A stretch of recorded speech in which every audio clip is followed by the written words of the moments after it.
Good evening, ladies and Good gentlemen, evening, and welcome ladies back and to gentlemen, SimPlay and welcome Motorsport. back to My name's SimPlay Dan Davis, Motorsport. and I'll be bringing you My all the name's Dan action once Davis, again and I'll be bringing you live all the action once here again at SimPlay live Motorsport, here ready for the at next SimPlay round of Motorsport, the ready for the next Whodarron round Cup. of And the what a round we Whodarron have Cup, ahead of and us! what Our a round first we have ahead night of us. race Our of first the night season. race Welcome of to the Italy here season. at Welcome to Misano Italy for the here third at round of the Misano for the championship. third round And of let me the just make sure I've got championship. all And sound let me just running make and sure I've working got all fine. sound running and working fine.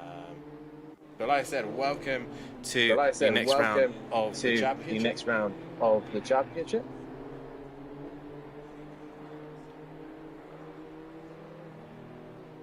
There is an echo. Thank There you, is Jurassic Jam, an and I think echo. I Thank know you, Jurassic Jam, why. and I think I know why.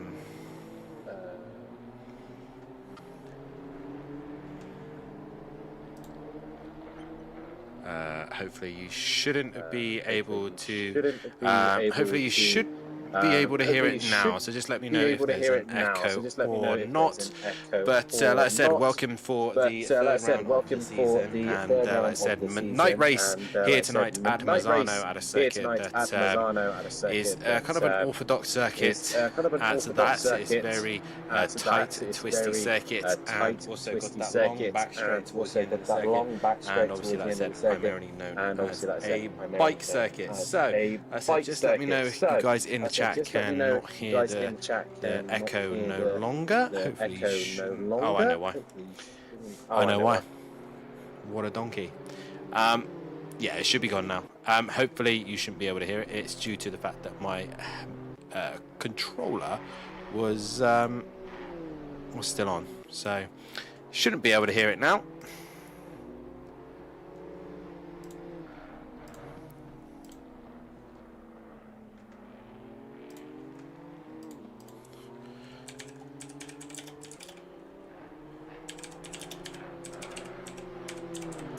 Yeah, my bad. Like I said, streaming straight from the PlayStation onto streaming straight onto the PlayStation and onto here, and forgetting that my controller is also broadcasting my voice at the same time. So yeah, a bit of a dumb moment from myself, but either way, we are live and we are ready to go here tonight.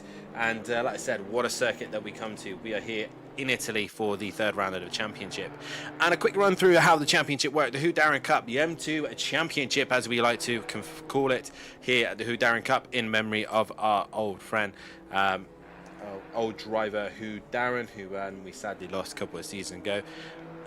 We are racing in his memory in these M2s, and what a championship we have for you guys. It is a BTCC kind of format, and if anyone doesn't understand what BTCC means, it is the British Touring Car Championship. And the way they work is they have 3 races, and those 3 races are based on 3 sprints throughout the day. No pit stops, just flat out racing from lights to flag. In this case, obviously we don't have any pit stops for these guys either.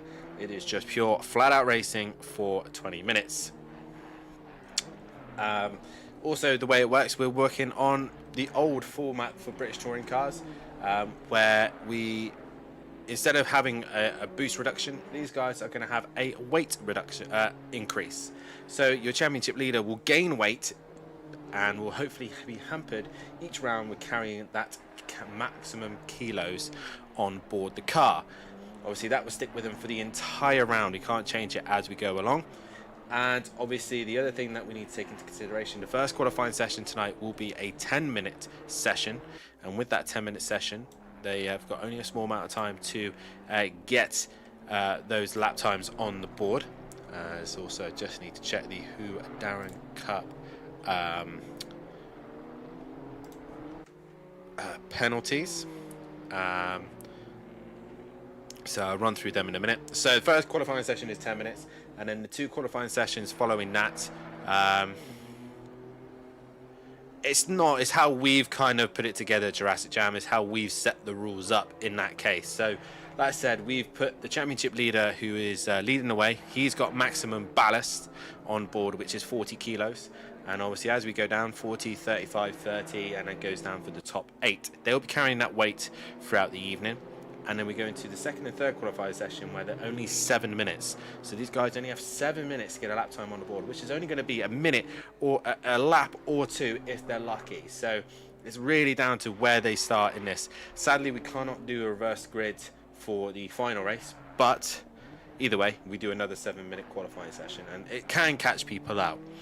Tonight on a qualifying ban, we have De Bont and Whodarron as well. Both of those guys have got a qualifying ban, and the reason they have a qualifying ban for this round is due to the fact that they retired last time out, and we like drivers to try and finish each round. So if you retire, you then get a qualifying ban for the next round.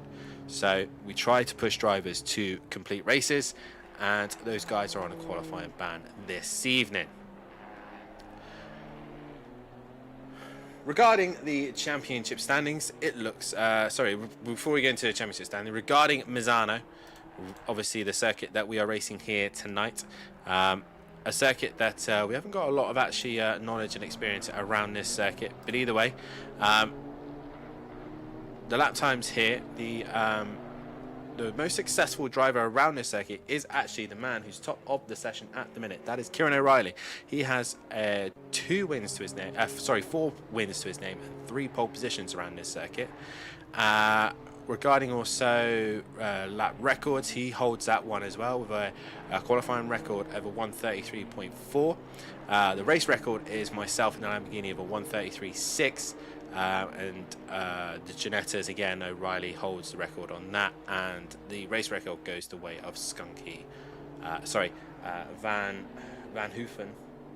I can't even pronounce his last name.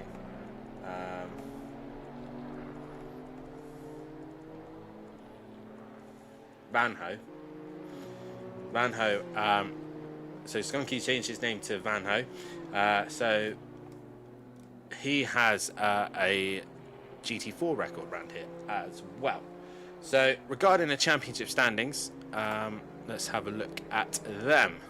The overall, it is Mezin, who's currently 5th at the minute.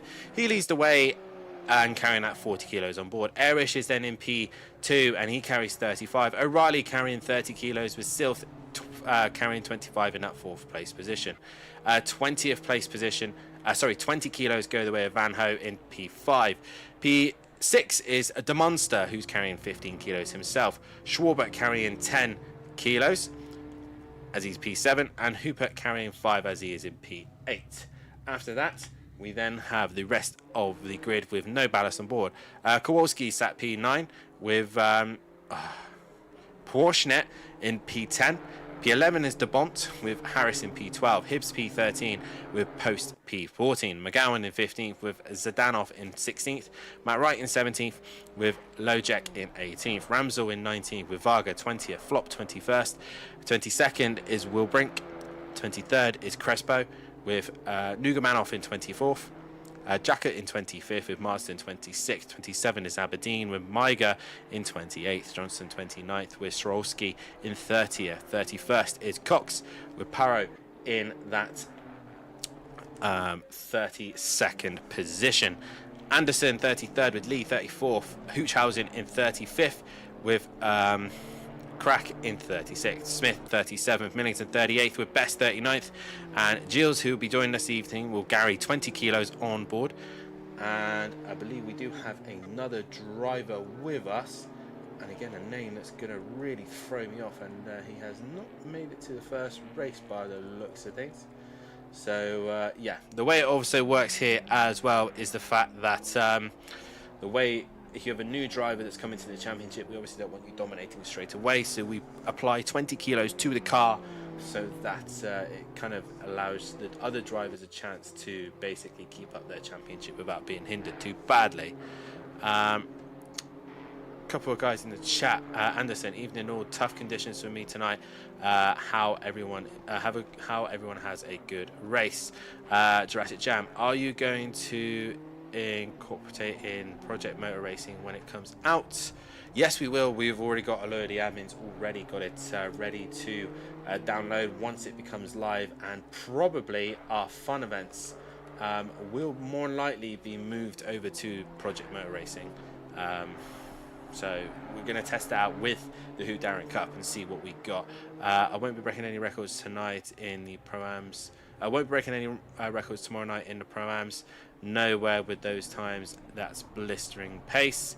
Neil, you'll be back. Okay, you're in the Honda. Yeah, going backwards a lot. I'm not sure who Neil is. But yeah, we're now coming to the end of that session. I pretty much believe everyone is in pit lane except for a handful of drivers. Anderson's still out on track at the minute.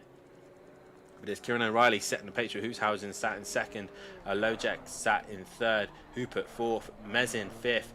Zdanov sixth. McGowan seventh. Silth in eighth. Vanho in ninth. And Wilbrink in 10th place position. So still relatively close and tight for your top 10, and anything can still happen this evening. Make sure you guys hit that like button, subscribe to the channel, and hit the bell to be notified so you do not miss anything here at SimPlay Motorsport. That's great news. Your Project Cars 2 stuff is still my favorite.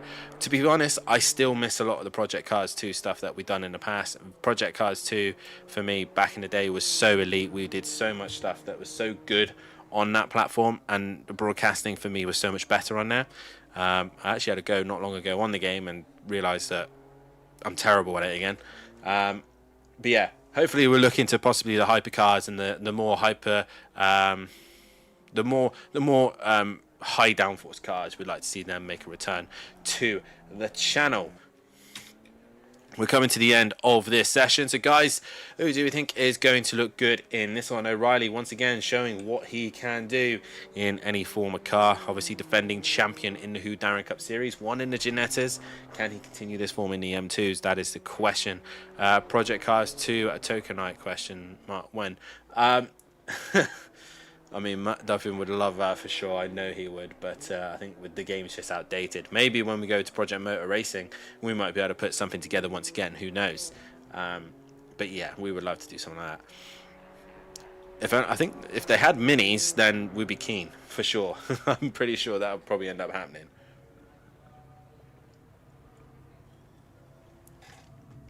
So while I get this opportunity, and the rest of the guys are not out on track at the minute. Like I said, make sure you hit that like button, subscribe to the channel, and hit the bell to be notified so you don't miss anything here at SimPlay Motorsport. And also, while you're at it, have a look in the description to our fantastic sponsors. Design Manchester and Audio Sport, producers of vinyl graphics, laser engraved gifts, and printed clothing, and much, much more, including SimPlay merchandise. I can't talk tonight.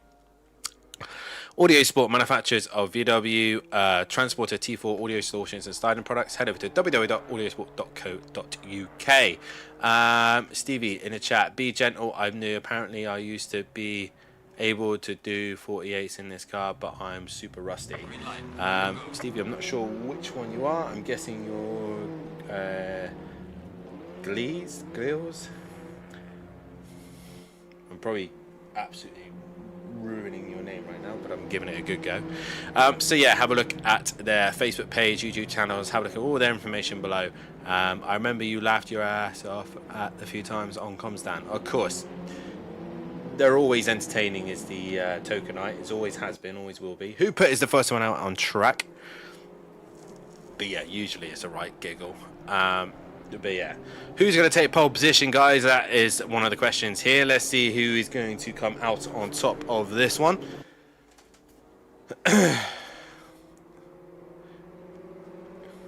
Gillies. Am I pronouncing that right? Gillies. You've only got a short amount of qualifying, mate. So far as you are, jump on track, Gillies. Okay, I'll try. Like I said, my dyslexia kind of takes over, and I end up really messing up people's names. So I really do apologise any of the drivers here tonight. If I mispronounce their name, please let me know in the chat.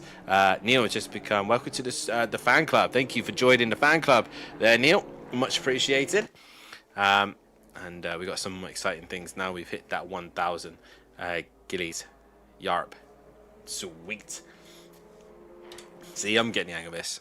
My English is slowly improving, even though I have been English. Right, so here we go. Hooper's now out on track. If you do also, if you're a part of the Discord and you want to be a Patreon as well, which also helps towards the channel, then make sure you have a look at the Patreon. It's only £3 a month, and it all helps out. It all helps out to the channel, and yeah, it allows us to pay for the servers. It allows us to give out trophies and make trophies, and yeah, so much more. Ken's in the chat. Just don't get Miga's name wrong. Yeah, don't. I've already had this last week, and I spent the entire night making sure I didn't get it wrong. Even Matthew Duffin reminded me constantly how to pronounce it. We don't actually know how the proper pronunciation is, because it might be the other way, but I've been calling him Miga just to cover my back. So yeah, don't want SimPlay getting axed straight away. Gary Clarbo in the chat saying, evening folks, nice to see you all in the chat. You're very chatty tonight, and which means I love it. So Hooper is currently out on a lap right now here at Misano, but what I am going to do is find a car further back, and we are going to take a lap around this circuit. As our new driver is here tonight, Gillies, we will go on board with the man himself, who is going to take us for a lap around this circuit here at Misano. And then we should have some lap times coming in. So, through into turn... the first straight, here we go. I nearly said turn number 1, well I didn't mean that. Down the back straight we go, heading down towards turn number 1, braking and dropping it down a couple of gears to get the front end to turn in, and then into turn 2. Once again, very tricky couple of corners here. Then into turn 3, try and get the front hooked in and try and take as much limits as you possibly can into turn number 3. Heading down towards 4 now. Brake just before the end of the curb on the outside into 4, let the car drift out wide into 5, and then swoop in into 6, making sure you take as much curb as you dare, but it's incredibly bouncy through there through turn 6 as we then head down the little straight here towards turn 7. Quite a tricky corner, a little bit cambered to the inside. Make sure you brake at the 100-meter board down into turn number 7, get the front to turn in, and the car would naturally want to drift out wide. As it drifts out wide, it's very easy to go invalid through 7. Heading down to 8 now. Here is 8 and then into 9. 8's not really a corner, it's then sending you into 9, making sure you get a good exit out at 9, and then heading down towards the back straight with a couple of kinks.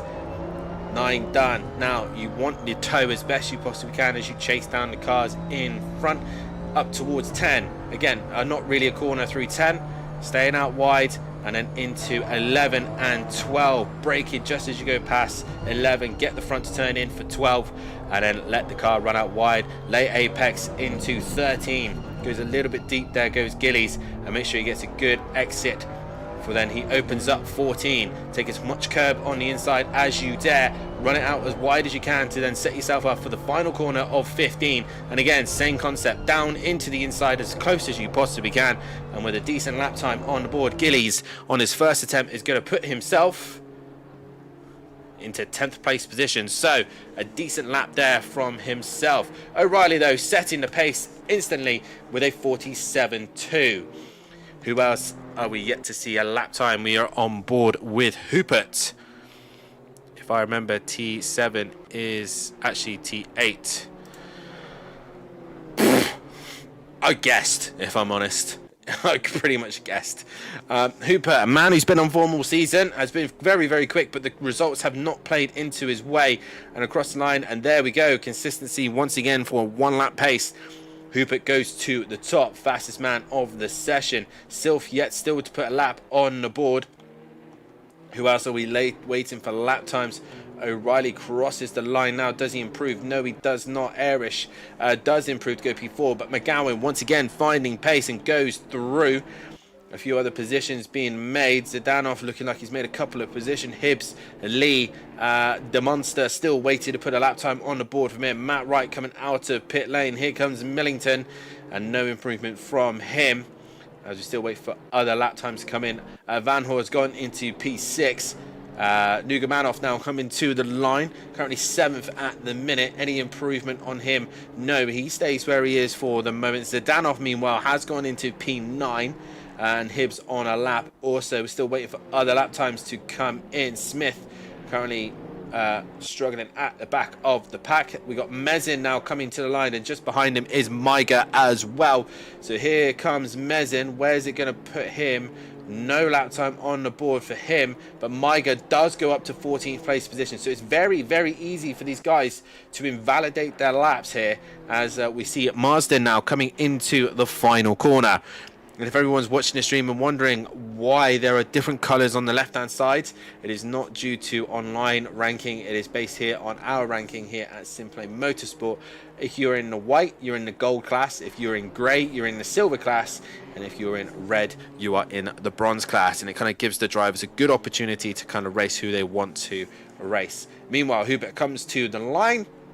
Does he improve on his lap time? No, he does not. O'Reilly's also on a lap. We go on board with Erish, and just ahead of him is Van Hoor, who comes out of the final corner now.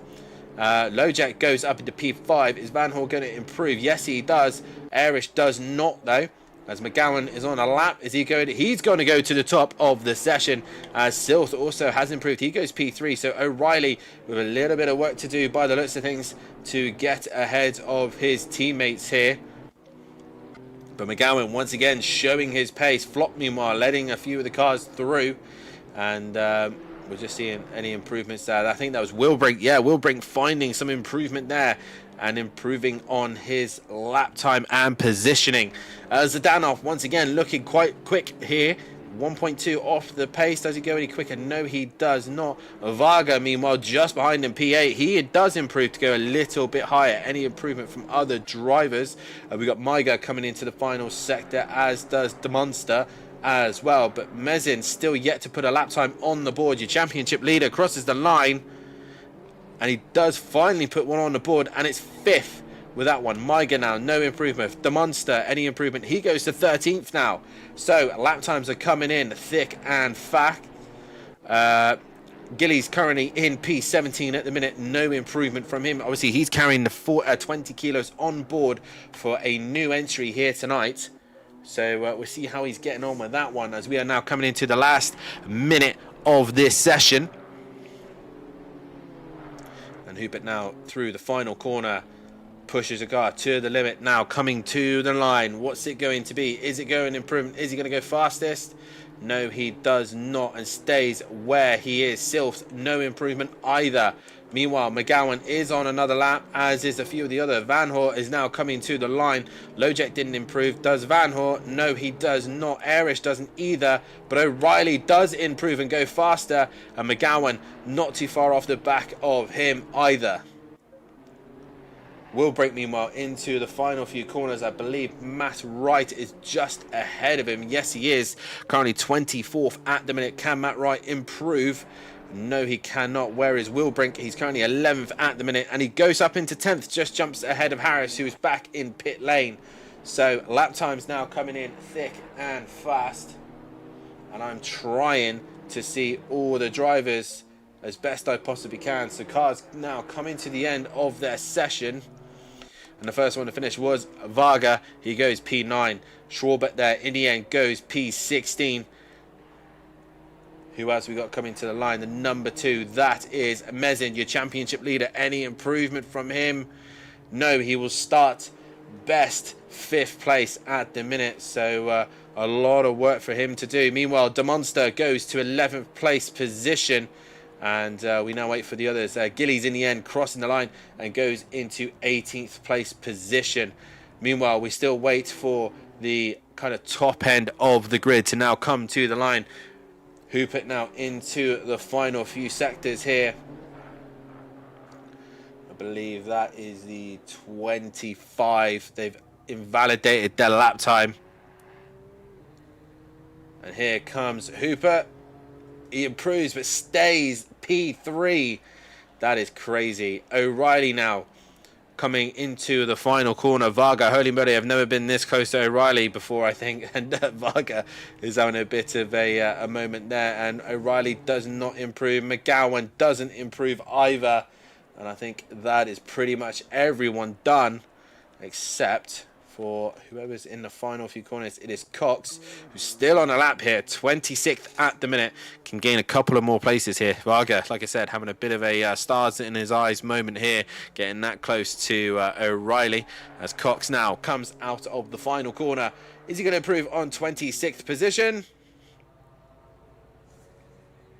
He does. It goes 21st with that one.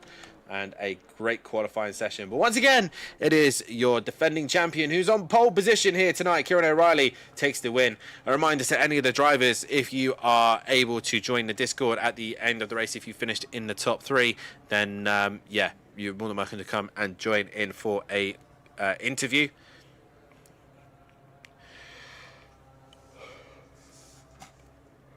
As long as you keep it clean, obviously. And obviously, we now look to the pole.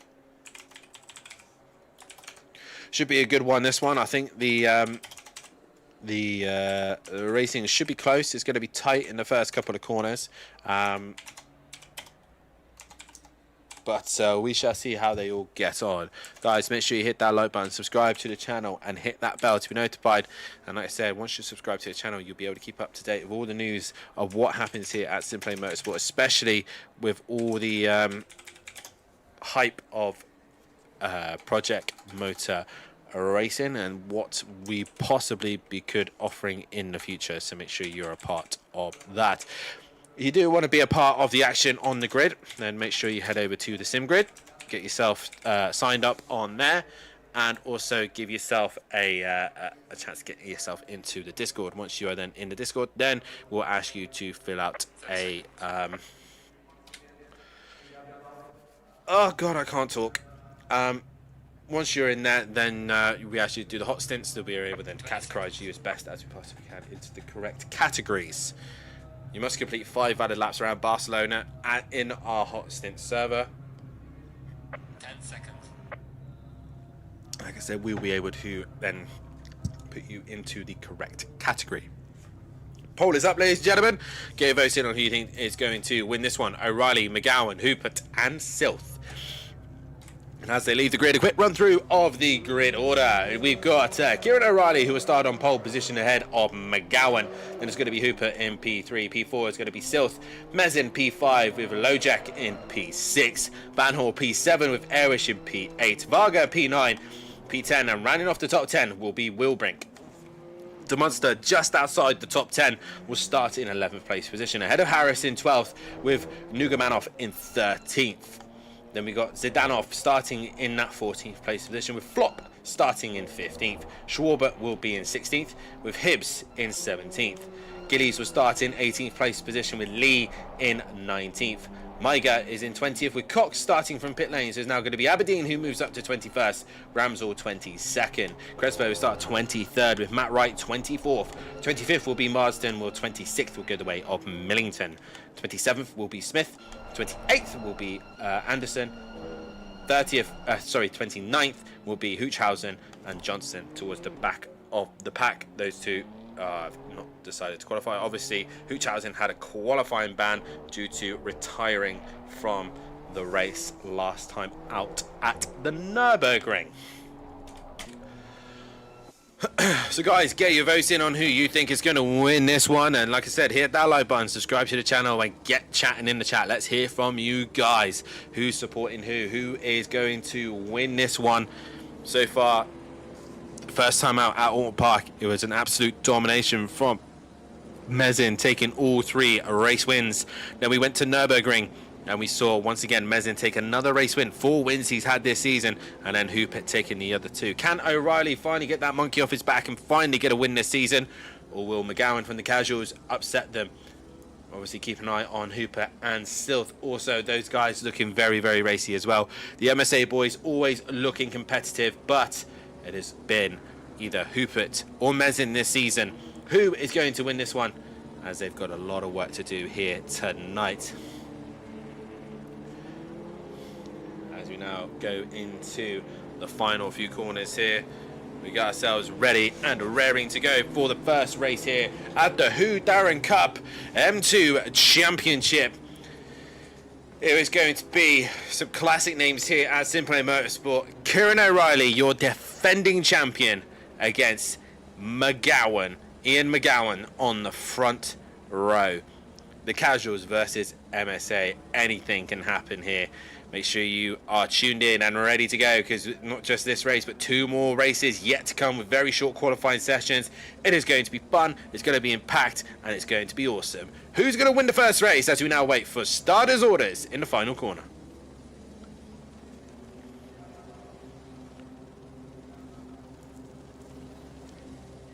And we are green and go, racing here at Misano as we head down towards turn number 1. Hooper got a great jump, and already Bololosig has already got the jump on McGowan, but he's going to be braver on the brakes, and around the outside he goes. Meanwhile, further down the pack, I don't know why it's returned me to pits. Stupid game. And everyone else managing to negotiate the first couple of corners here at Misano, and it's still Kieran O'Reilly, though, who leads the way as we go into the tight, twisty section of turn number 3. No, turn number 4 and 5 into 6, and there we got a little bit of chaos there. Zdanov possibly making contact, a few cars facing the wrong way, and they all managed to get themselves going once again. But we go on board now with DeMonster, who's got a little bit of a fight between Wilbrink and Varga as well. So Varga also wanting to come through, and Varga goes wide, and that's going to allow Wilbrink through. But DeMonster has been just outmugged there by I think that's Van Hoor as well. So Van Hoor managing to regain and recover some positions there. But it is O'Reilly who leads the way. I think we had a car go off. Nope, sorry, that's the inside lighting that's catching me out. But we managed to have a very good start here, as now my keyboard has stopped working, which is brilliant. There we go. But Mezin up to P4, and now we got O'Reilly, McGowan and Hooper fighting out for the top 3. Lojak looking very quick here this evening. The quicker of the 2 of his teammates is still down the inside of the hairpin, is going to get the run, but he can't get a good exit, and Lojak will have the inside for the next part of the corner. Meanwhile, Varga still defending heavily from DeMonster, Harris and Schwarber as well. Adam in the chat, my money's on the 34, easy win surely. A lot of work for Harris to do. Meanwhile, he's in the pack, and he's got Schwarber here for company. Maiger also got Gillies behind him, who's made a decent start. Started 18th. He's now up to 15th place position. And like I said, a few other cars just feeding into position. Matt Wright there onto the back of Marsden, and Millington with him as well, as they all managed to get going. Ramsell, not the best start for him either. He's currently 20th and stuck behind the back of Lee. And there we've got Hoochhausen already working his way from the back of the pack. Started 30th, he's now 18th, and is already flying his way through the pack. Meanwhile, Lojak's gone wide, and that's allowed Sylph to go around the outside. Is he going to hold it strong? Yes, he is. And they still go side by side, but straight into the draft go Lojak, and he's got his teammate right behind him of Erish, who's going to try and go with him as well, as Vanho wants to try and get onto the back of him as well, but unable to do so. Sylph gaining that position back. Meanwhile, O'Reilly started to build himself a little bit of a gap, as McGowan now just behind, but he's got Hooper for company as well. McGowan goes very, very wide in the hairpin, and that's going to compromise his exit. And here comes Hooper down the inside, who said he's been struggling with wheel problems, or O'Reilly's been telling us he's been struggling with wheel problems, and now he's trying to really capitalize as they go through the kink, and it is Hooper versus McGowan. McGowan's on the wrong side of the circuit, and Hooper will get the job done, and P2 for him. Can he chase O'Reilly? That is the question. Meanwhile, Sylph is under pressure from Lojak and Erish. Erish's going to go around the outside, but can't get the job done. Meanwhile, Mezin has gone very wide on the exit of that corner, and now Vanho's onto the back of him. Varga still holding off DeMonster, as you know, DeMonster has dropped behind Harris, so Harris has gained a position also. What's happening further back?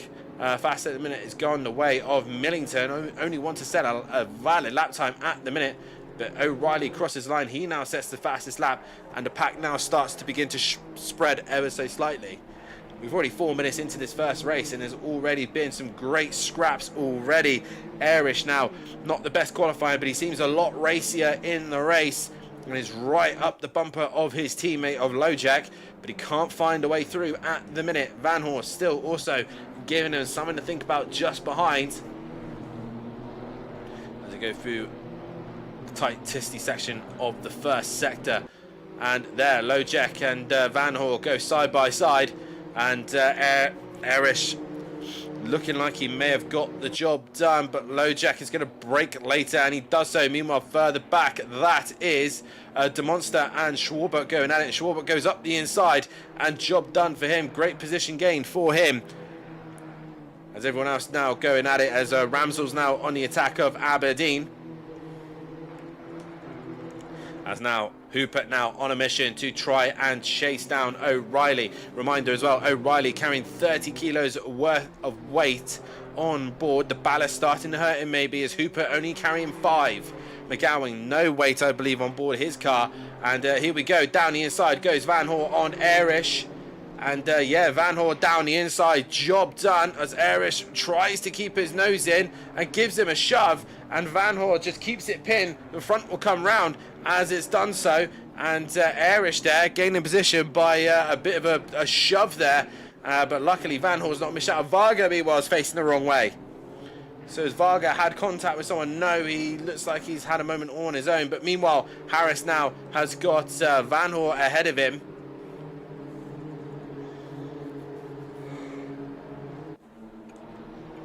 So a bit of argy-bargy going on at the minute. Back to the front. Hooper sets fastest lap of the race. Show him what he can do with a little bit of clean air. Now onto the back of O'Reilly. So O'Reilly, like I said, wants to get the monkey off his back and finally get a race win under his belt. But at this minute, the young driver from the MSA group is going to give him a bit of a hard time. Meanwhile, Mezin under pressure from Silth, as Silth has brought that gap down as well.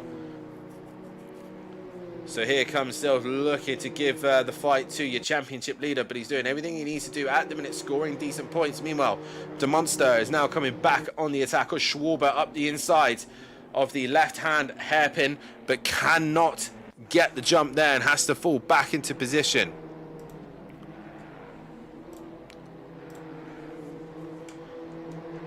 What else is going on? Gillies, meanwhile, has got Hibbs and Hoochhausen coming through, and Hoochhausen going around the outside of Hibbs. He looked competitive last time out at the Nürburgring, even with the 20 kilos on board. Hoochhausen was very, very competitive. Now he's got the weight off. He's looking incredibly fast now, looking to go around the outside of Hibbs, and he's got Gillies for a little bit of a tow, but like I said, he's on the outside, so Hibbs should be able to be strong enough to hold the inside. But around the outside goes Hoochhausen. I think he'll get the job done. He goes wide. That will be track limits. And Hibbs is going to keep his nose up the inside. And he manages just to keep Hoochhausen under control. And he manages to do so and close his nose off. Can he? Hoochhausen makes contact with Hibbs. And that's it. Hibbs has gone round. A flash of lights from him. He's obviously not happy about that one. But once again, Silth is on the back of Mezin. But meanwhile, O'Reilly's lost the lead to Hooper, and once again, Hooper steals the lead away from Kieran. And is going to score him some decent points here, but can Kieran come back at it? McGowan just 2 seconds off the back, so he's not able to really go with those two at the minute. Meanwhile, Lojek has put the positioning on Airish and will bring a brilliant drive at the minute. I'm going to have to say he's doing a solid job in his first race. Meanwhile, Van Hoor and Harris, another classic fight we've had in the past, going at it wheel to wheel. The FBR driver going against the Casuals driver. Both of them are looking very racy at this stage. De Monster now clearing Schwarber. Meanwhile, Maiger has now got Hoochhausen behind him and is going to send it down the inside of Maiger. He gets very, very close. But Maiger managing to hold on to the positioning.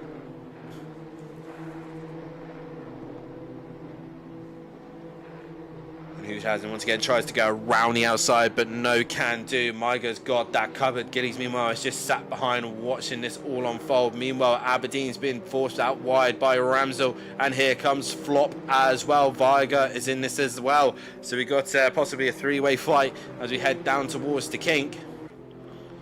Ooh, and Aberdeen's been hit. He's been hit by Viger there. Varga, contact. No, sorry, Flop, I think, made contact with Aberdeen. And Aberdeen gone off big time as he managed to get himself back going. Any other fights happening towards the back is Zdanov chasing Smith at the minute, as he's also got Johnson and Nugamanov, those guys recovering from their little mishaps earlier on.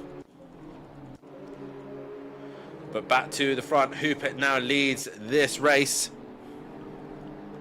And O'Reilly just behind.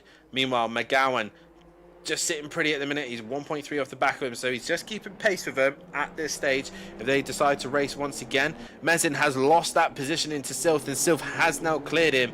Can he now pull away and catch McGowan and try and make it an all MSA 1, 2 and 3? That is the question. Lojek over the curb, trying to pull away from Erich Wilbrink now, and Van Horn and Harris still going at the minute, with De Monster now coming to join them for company. I think Maiger, yeah, he's lost out to Hoochhausen. Hoochhausen now up into 13th place position and going well. Dying their savage here tonight. Yes, they are. They are elbows out and racing aggressive. Down the inside it goes. Johnson against Nugamanov. Nugamanov, meanwhile, holds on to the position. I think Nugamanov, sorry, has gained the position as we now get to the halfway stage of this race, and that means the pole ends. Majority reckon that O'Reilly's going to win this one. Meanwhile, Hooper is on a charge, but Nugamanov does not get past Johnson. You can see Johnson with a little bit of a kind of scar marks left over from the first event here, the first race, really taking a little bit of damage. Meanwhile, Hooper's gone wide, and that's enough for O'Reilly to go down the inside, but he's going to be on the wrong side of the left-hander. But if he can keep his foot pinned, he can go all the way around the outside. That is going to be a track limit warning, I'm for sure. But McGowan is going to get closer with this as they go racing wheel to wheel. And Hooper there, I think he had maybe a possible slowdown, picking a little bit of inside, and he had to back off, so he didn't get a track limit warning. But McGowan is now back onto the back bumper of these two. So if they keep racing the way they are, they're going to lose out to McGowan as well. So we'll come back to that a little bit later on. Harris, meanwhile, still giving Van Hoor a little bit of a headache, as Flop and Aberdeen did return back. I think Flop, where is Aberdeen? There he is. He is returned back to pit lane. He was on board, but there is, like I said, we're on board with Van Hoff and Van Hoor, sorry, and Harris.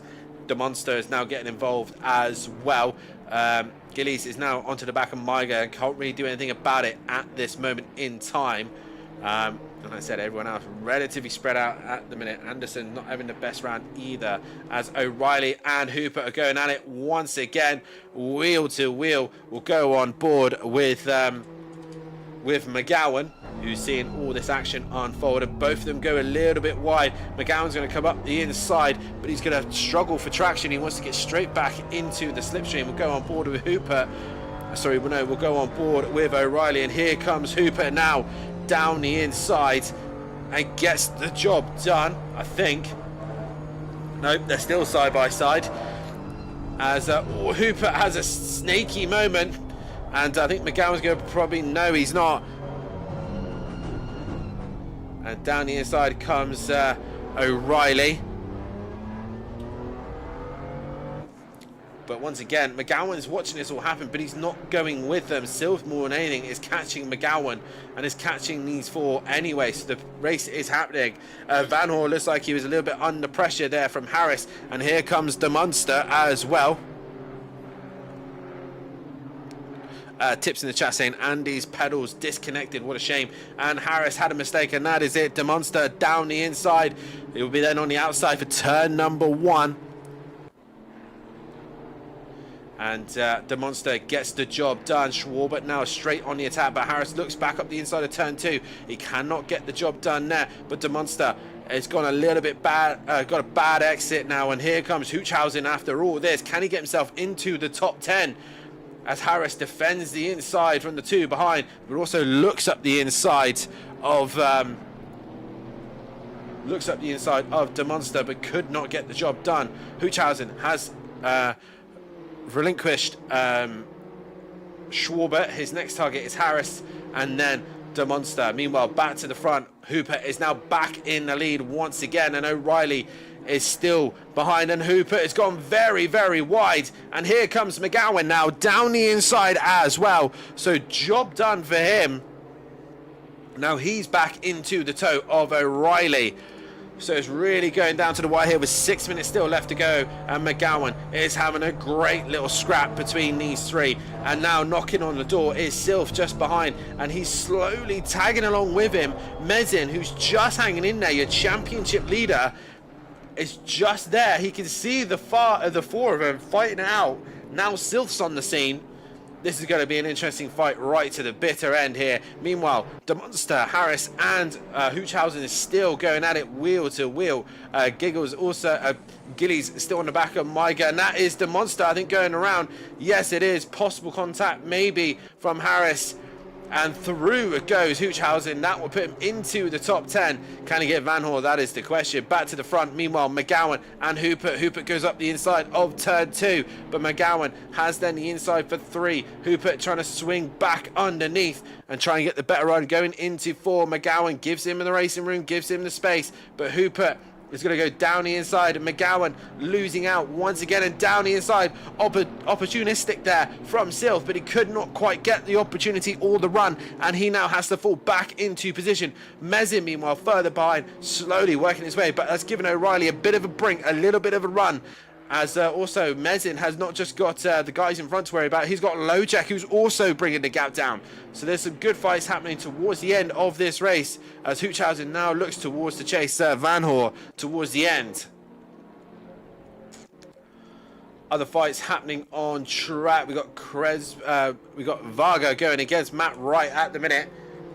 Who else we got? Johnson and Nugamanov still going at it wheel to wheel. Nugamanov got to go around the outside and he'll get the job done, but he did that off circuit. So Lee meanwhile in pit lane as well. The Monster trying to recover possible contact as McGowan now on the back of Hooper, but he goes wide ever so slightly there.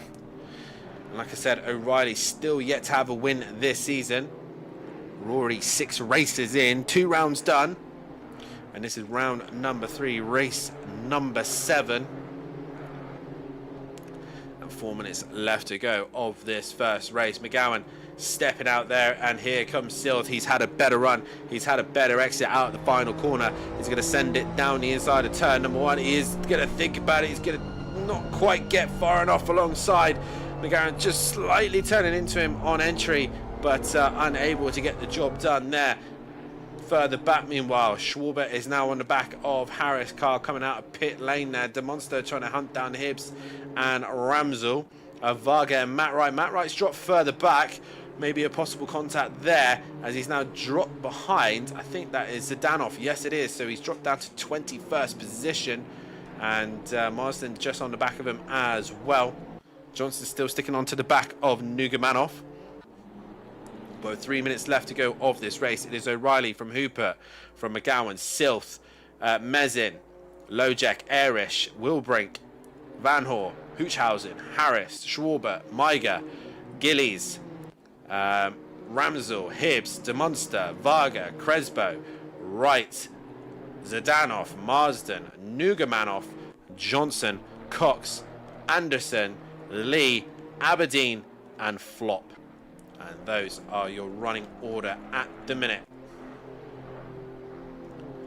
So we see McGowan still trying to hang in there for a top 3 position, but Sylph is going to try everything he possibly can to find his way through at the minute. Meanwhile, Harris is defending from Schwarber and Maiga. They've brought the gap down, and here we go. Some more great M2 action. It's all flat out right from start to end. Also, De Monster trying to hunt down Hibbs and Ramsel. Other fights going on. We got Wright, Zdanov, and Marsden all close to one another. But we go back to the front. And Hooper once again just pulls away from McGowan. I believe we got this lap and one more to go.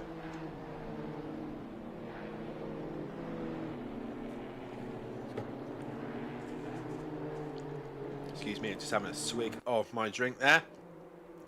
And once again, Lojek has been giving that gap down to Mezin. So Mezin's got something to think about further back. Meanwhile, McGowan goes slightly wider. Silth for a moment thought about going up the inside. For a moment, wasn't really on. But like I said, any moment a car is a little bit loose, another driver could capitalise very much. Harris still got Schwarber and Maiga for company. A little fight that I'm looking forward to is actually Ramsel, Hibbs and De Monster. 3 very good, capable drivers going at it. And then we got Crespo, Marsden and Nugamanov. Zdanov. So good start to the night with these night races. Hopefully the stream is looking very clear for you guys. I've been told to put the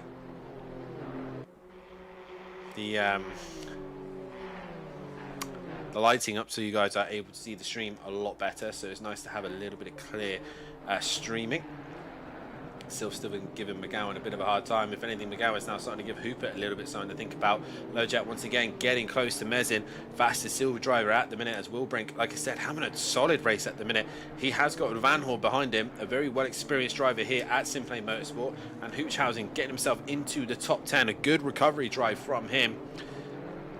As the monster goes a little bit wide, has to slow down possibly because he had too many track limit warnings. Leader is on the final lap. We will go towards the front O. O'Reilly is leading the way. And Silth and McGowan still going wheel to wheel. To the S's, there you go. But O'Reilly, he's finally looking like he's going to get that monkey off his back. Meanwhile, Wilbrink, can he hold off for one more lap as he's got Van Hoor coming at him very, very quickly. Schwarber still trying to capitalize on Harris, and Hibbs has now caught Ramsel with the monster with him. So last lap opportunities are going to arise here. And Hooper, can he hang in there? Can he fight off the threat that is the casuals of McGowan?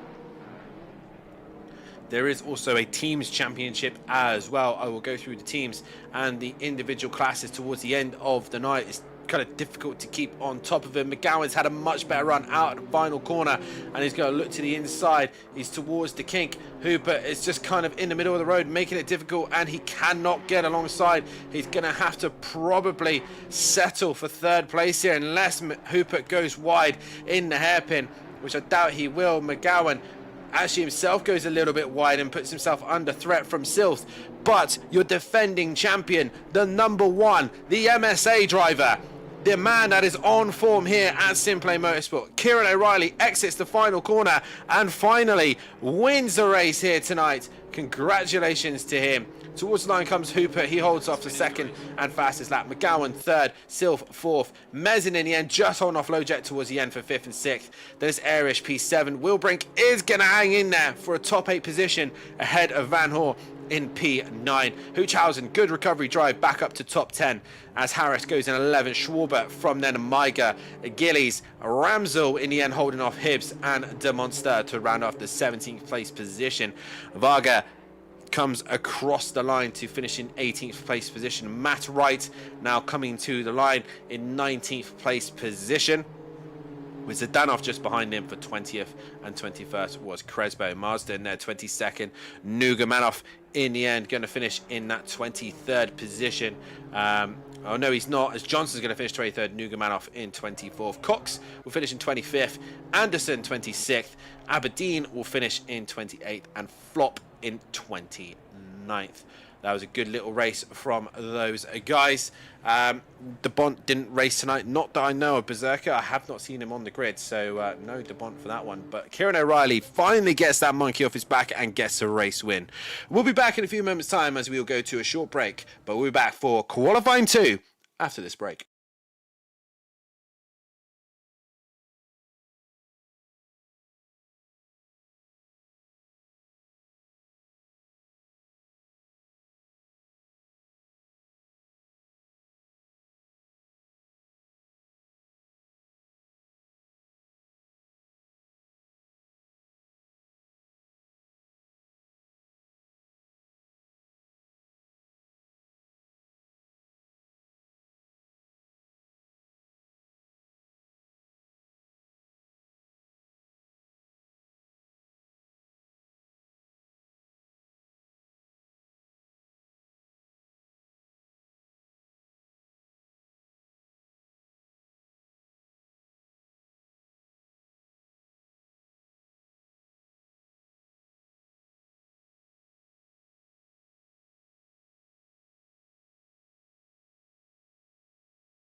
And we are back, ladies and gentlemen, for the second qualifying session here at Misano. Just as we're getting things back underway, we'll just wait for the table to be updated. It's going to be Sylph this time as the first man out on circuit. And like I said, it's nice to hear some new guys in the chat. And welcome to all those guys who have joined us here at SimPlay Motorsport. We are hoping for some great things to come our way. And yeah. It was awesome to see. Yeah, here just trying to get back into a new club, new rules, everything, but really great bunch and really enjoying everything. Nice to hear that in the chat, Neil, that you're enjoying your stay here at SimPlay Motorsport. And Steve as well in the chat. Just adapting and getting ready to how we run things here at SimPlay Motorsport. Like I said, the M2s are a kind of a... as Sylph there allows Hooper through, so Hooper's going to be the first man now to set a lap time here at the race 2. But yeah, as we get things underway, and Hoochhausen is now allowed to qualify in this one. It's only a qualifying ban for the one session as Hooper goes wide and Sylph now goes back through. So Hoochhausen, has he gone out for qualifying? I should believe he should have. Is he? I can't see him in the tables at the minute, so 2 drivers missing currently at the moment. I get special treatment. I'm Welsh. No, you don't. No one gets special treatment, especially the Welsh. They don't. I'm sick and tired of hearing one man think he's Welsh, but he's not. But we are now into the qualifying session. Like I said, the previous session we had 10 minutes. We are now into this session and they only get 5, and with a lap time that takes near enough 2 minutes around here, it's going to be possibly only 2 laps around here. I get yeah, I don't know why I kept reading the same comment there,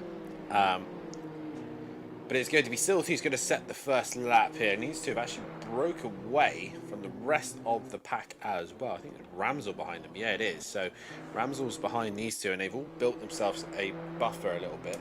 It's quite congested in the into the second sector, but it is going to be here. Look, Neil, you're going to get it with Duffin, but you're not going to get it with myself. Everyone's equal here. Everyone except the Cornish. They're more favoured for sure. Or people who end up liking and subscribing to my Twitch and YouTube. I'm joking. But we go into the final sector now. We're going to get a couple of laps around here in this fantastic circuit. Do we like Misano? Let's see you guys in the chat. Do we like this circuit? Yes or no? I'm a fan of the circuit. I'm just never good round here.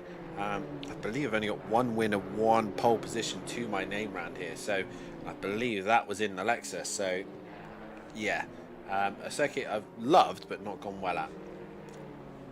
Sylph crosses the line now. No lap time on the board from him, nor Hooper either. So I'm half Cornish. Does that count?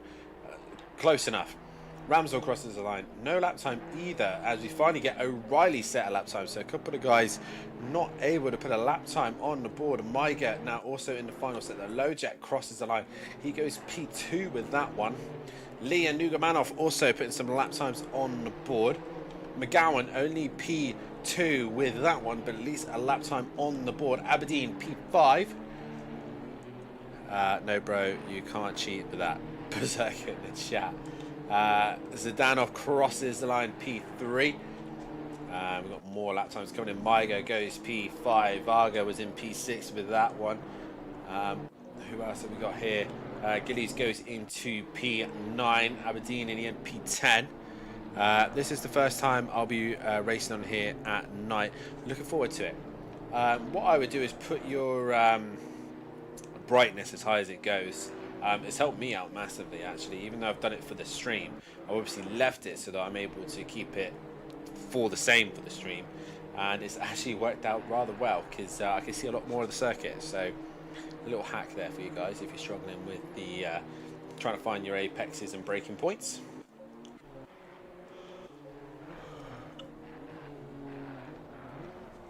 So Sylph and Hubert still yet to put a lap time on the board. Here comes Harris. I think that will be track limits as he runs a little bit too wide there.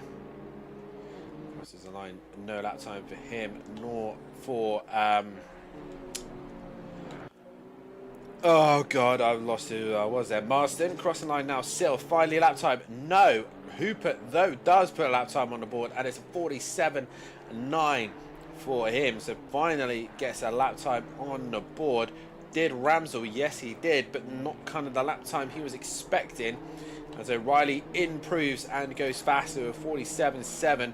McGowan now coming out of the final corner. Is this going to be an improvement from him? He's currently 8 tenths off the pace. No, he does not. Van Horn, meanwhile, goes into P5. And Airish there with him. Zdanov now coming to make an improvement. And Zdanov goes up into P3. Jimenez in the chat saying, and here I am using very little brightness.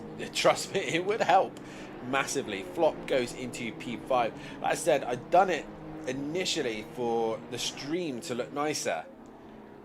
Turns out it works really well when it's night. The monster there goes into P12 with his lap time and his most recent attempt. Sylph yet still to put a lap time on the board, as is Mezin. Crespo meanwhile come to a stop. Oh, Harris has had a big moment there, and off he goes. He will be done for qualifying, and here comes Sylph now, and he is on his way to finish qualifying. Meanwhile is going to be Marston, going to be the first one to come to the line. Lost force feedback on my last run. Oh, lovely. Gotta love it when you're back and running things.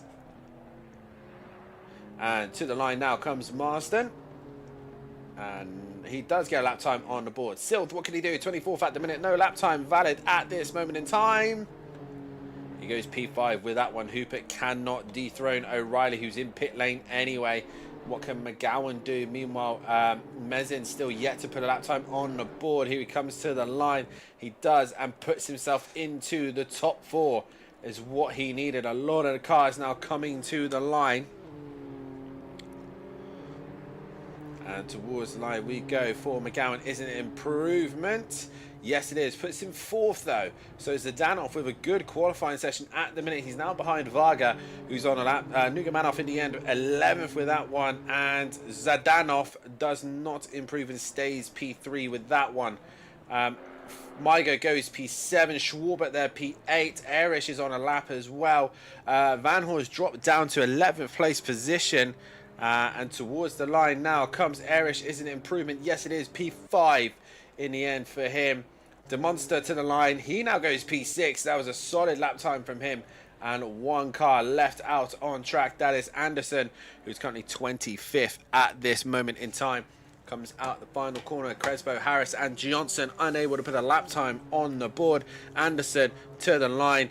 Does improve but stays 25th. Guys, I didn't even know you could change it, to be honest, and I have very sensitive eyes. It's easier to use less. Fair enough. That's understandable. To those guys who are interested, you go to video and you go to exposure, and you basically just, I've changed it to as high as it goes so that I'm able to obviously see the cars for the stream. It only goes to 0.8, which I don't get why it doesn't go any higher than that, which... Cool. So, we now get ready for race 2. Kieran O'Reilly making it double pole positions here. And like I said, he went from not winning any races to now having double pole positions. Race 2 winner. Let's get a prediction going for this one, shall we? Right, I have lost where I am. I am in Gormal trying to figure out what to type. I can't even spell O'Reilly. That's brilliant. For some reason, I kept putting the I in the wrong place. So guys, make sure you hit that like button, subscribe to the channel, and hit that bell to be notified so you don't miss anything here at SimPlay Motorsport. And while you're at it, well, have a look at our fantastic sponsors, Design Manchester and Audio Sport as well. All their information are in the description below. And if you do like what you see here and you want to support the channel, as best you possibly can and you are part of the Discord, then have a look at our Patreon. It's only £3 a month, that's all it is. And like I said, those pounds do build up and allow us to improve the channel and allow these amazing streams and championships together to show what we can do here at SimPlay Motorsport. If you do want to be a part of the action here at SimPlay Motorsport, have a look at our SimGrid and Discord as well. Right, so quick run through of the grid order. Let's go aboard with the cars. Kieran O'Reilly on pole position ahead of Hooper in P2. Zdanov in P3, top 3 position for him. And then we have got McGowan in P4, Erish P5, The Monster in P6 with Mezin in P7, Silth P8 with Maiga P9, 10th in the end with Schwarber. And rounding off the top 10, Flop in 11th with Van Hoort in 12th. Lojek, not his best qualifying session for him on that one. He's only 13th. 14th for Nugamanov. Wilbrink, again, not the best qualifying session for him. He's 15th. Varga in 16th. Hibbs in 17th. 18th is Lee. Gillies in 19th. Aberdeen in 20th. Matt Wright 21st. Cox 22nd. Ramsell 23rd. Marsden did not make the start, so he'll start from pit lane. Anderson will go to 24th. Crespo 25th. 26th will then be Harris, and Johnson starting from pit lane. So O'Reilly leads them around, and he's got Hooper for company this time round. And while they're going around, I can have a quick look at the championship standings. Now they've been updated. Yes, they have. So it looks like this. It is Mezin leads away ahead of Kieran O'Reilly, then Erish, then Silth, Hooper, Van Hoort, Schwarbert, De Monster, Harris, and Kowalski is your top 10. Then it's Porschnet in 11th with DeBont 12th, McGowan 13th, Hibbs 14th, Lojek 15th, Zdanov 16th, Wright 17th, Post 18th, 19th is Ramsell, and Wilbrink 20th.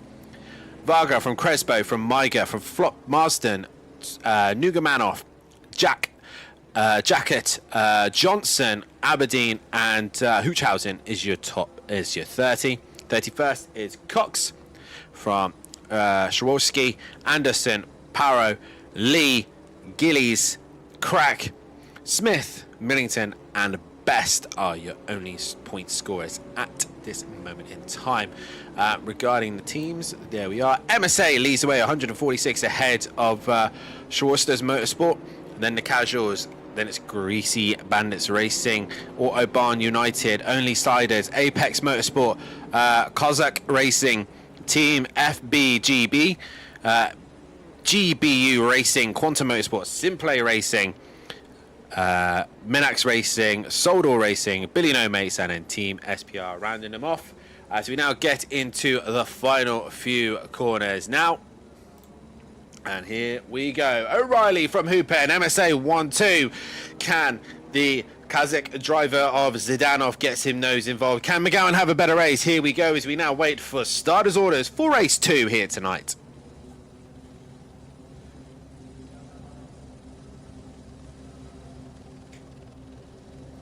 And we are green and go. Hooper gets the jump on the outside of the circuit. Can he be brave enough into turn number 1? That is the question.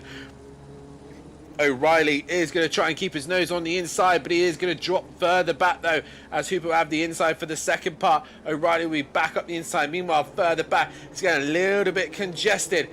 But that, I believe, was, not sure who that was, but they managed to work their way through the order a little bit there. But O'Reilly and Hooper, who's managed to come out on front? It is Hooper. As we all go into the congested turn 4, and it's a little bit more behaved, but Varga has been hit by Hibbs.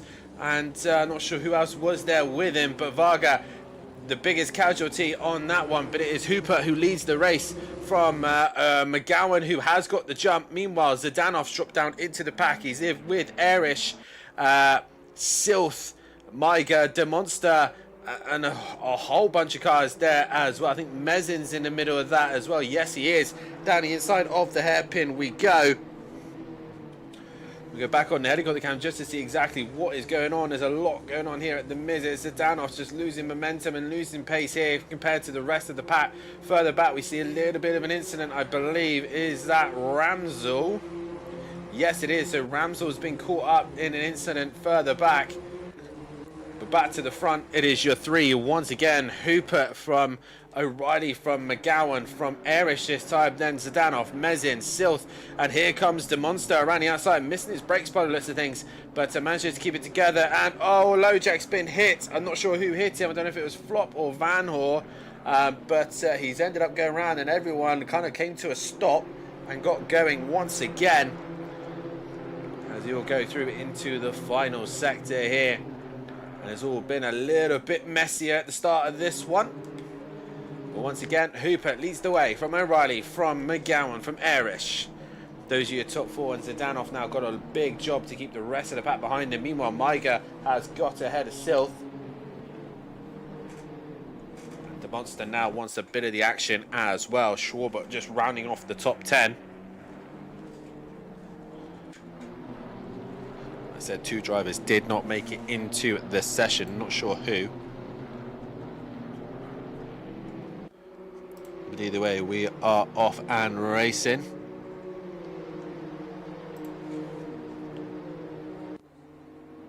And down the inside goes Mezin to get the job done on Zdanov. Meanwhile, Silth down the inside of Maiga. Maiga just giving enough space there, enough racing room. Maiga's going to come back down the inside. Silph's going to try and play it strong around the outside. He'll carry better momentum and should have a better exit. But Maiga's still there. And also Silph in the slipstream of Zdanov. So he'll out-drag him.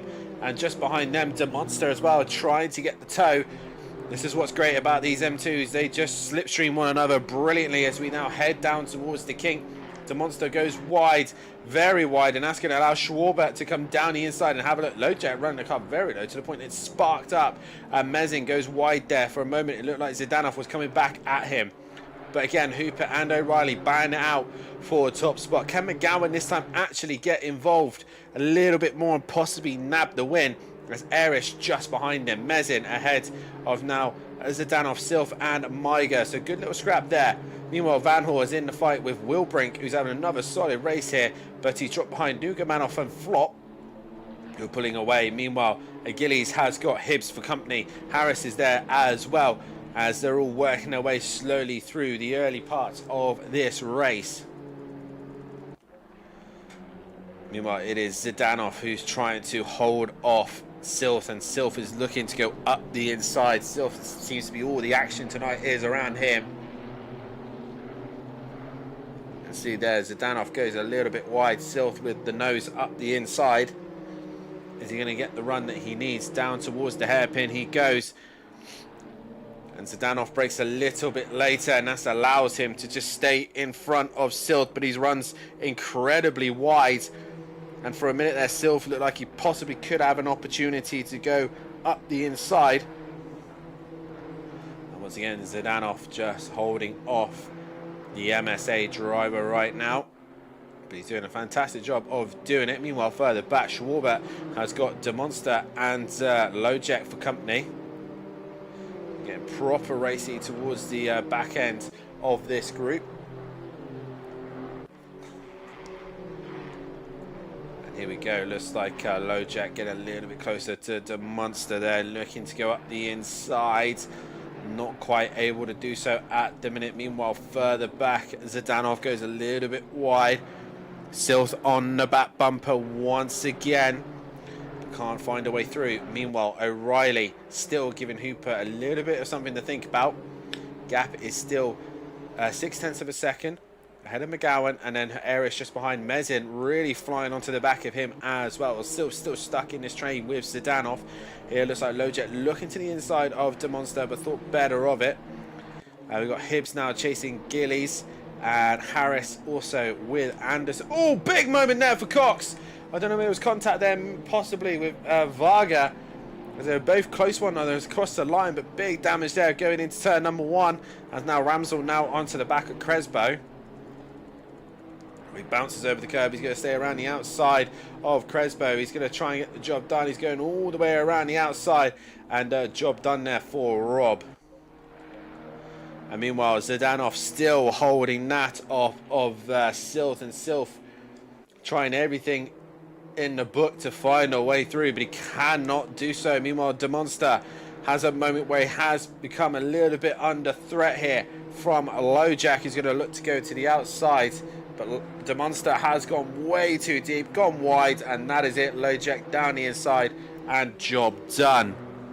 So great opportunistic move there from him. Van Hoor, meanwhile, not having the best race this time round. He's got Wilbrink for company, and Giddy's just behind him with Hibbs and also Harris and Aberdeen. Further back, we've got Matt Wright also under pressure by the looks of things from, I think Cox. No, they passed Cox, I'm afraid, actually. And Matt Wright looking to attack Varga. And again, McGowan's just dropped off the back of the top two.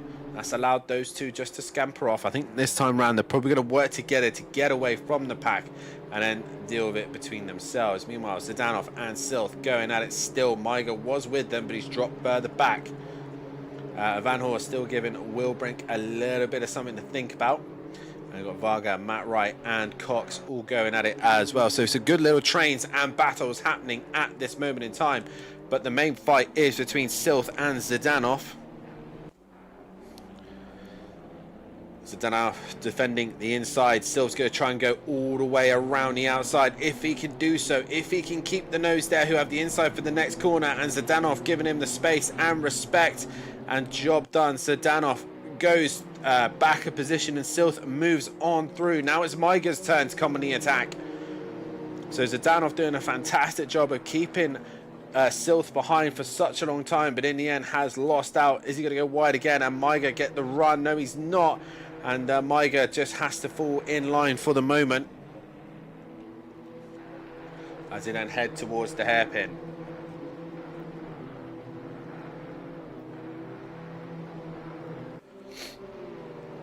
Maiga trying to get the best exit he can. Zdanov though in the slipstream of Silth, so they're all in the tow of Silth at the minute, so he's tagging them all along with him. And Zdanov pulling away actually from Maiga, and that is it. He's now looking to attack Silth once again. Meanwhile, Mezin has made contact with Airish, so the 2 and the 4 have come together, and that's allowed this whole pack to get onto the back of him once again.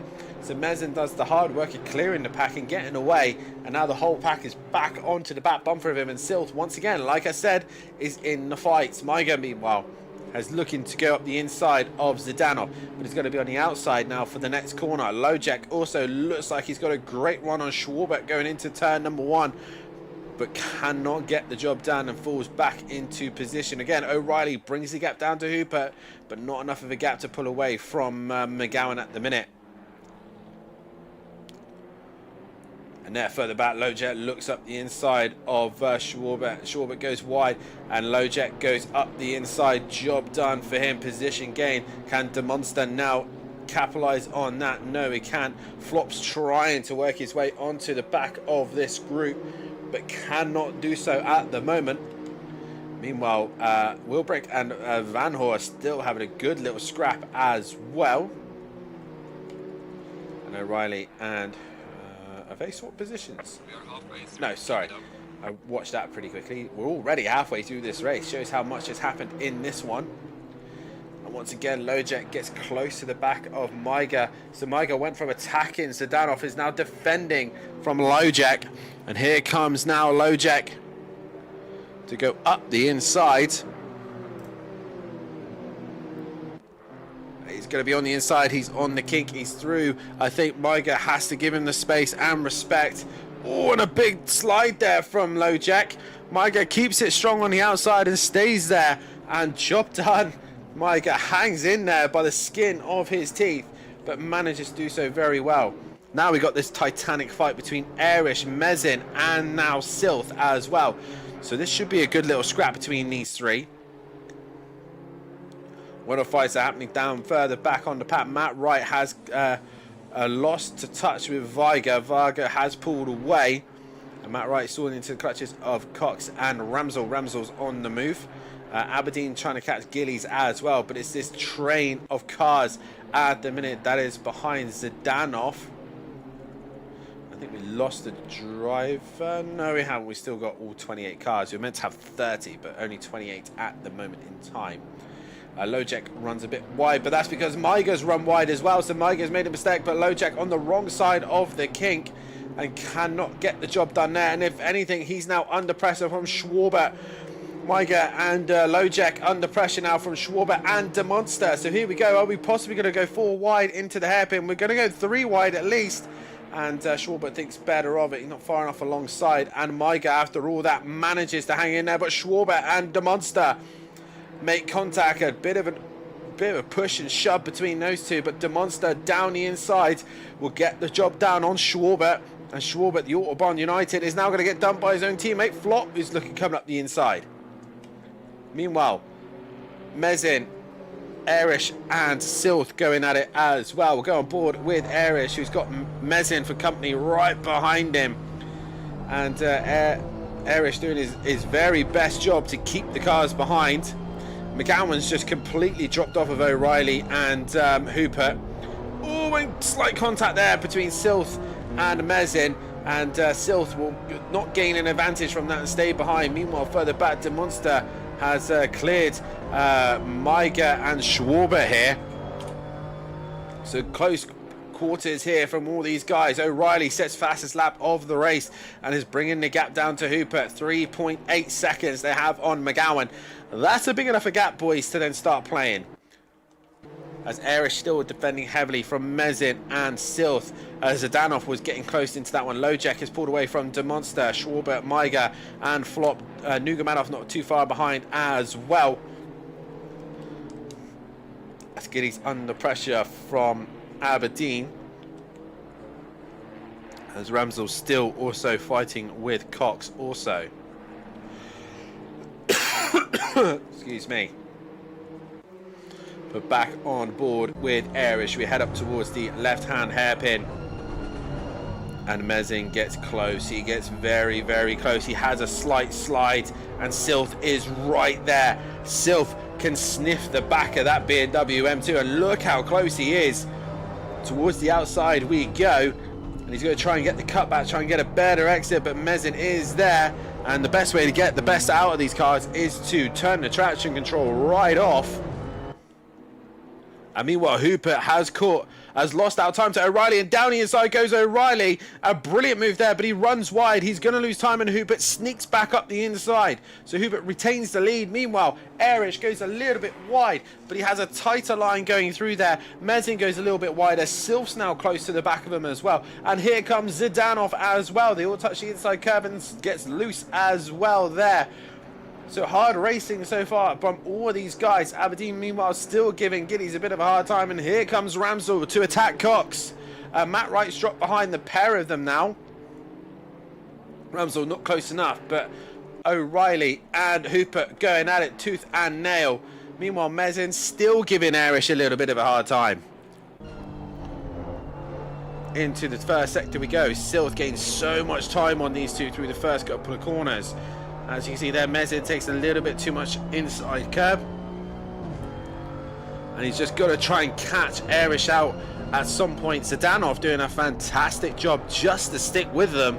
So Zdanov really sticking to the guys in front.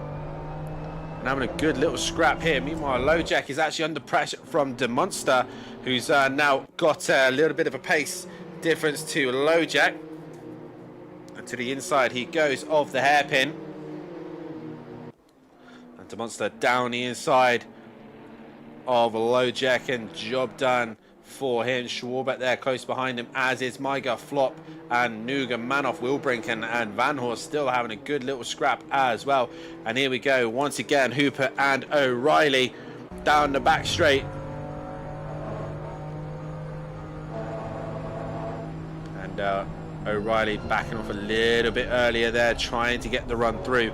But he can't find a way through. McGowan kind of been known as there's Mezin go wide through the kink. Now it's Silph down the inside. Erish watching all this happen in his rear view. And Mezin goes wide. Silph's going to go down the inside of the hairpin. But he's not quite close enough. And Erish goes a little bit wide. Mezin looks to come down the inside on the exit, but he can't get the run. He can't get the job. He's going to try and keep his nose there. He's going to try and stay on the outside. He's going to lose traction. He's going to bounce off wide.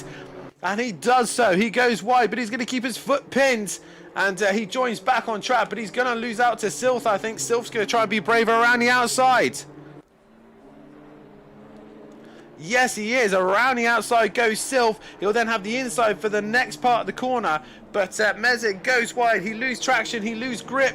And he's going to have to back off. He does. And Sylph there has a wiggle, has a moment. And in the middle of all this, Zdanov's watching this happen. And Sylph goes around the outside. But Mezin's still up the inside.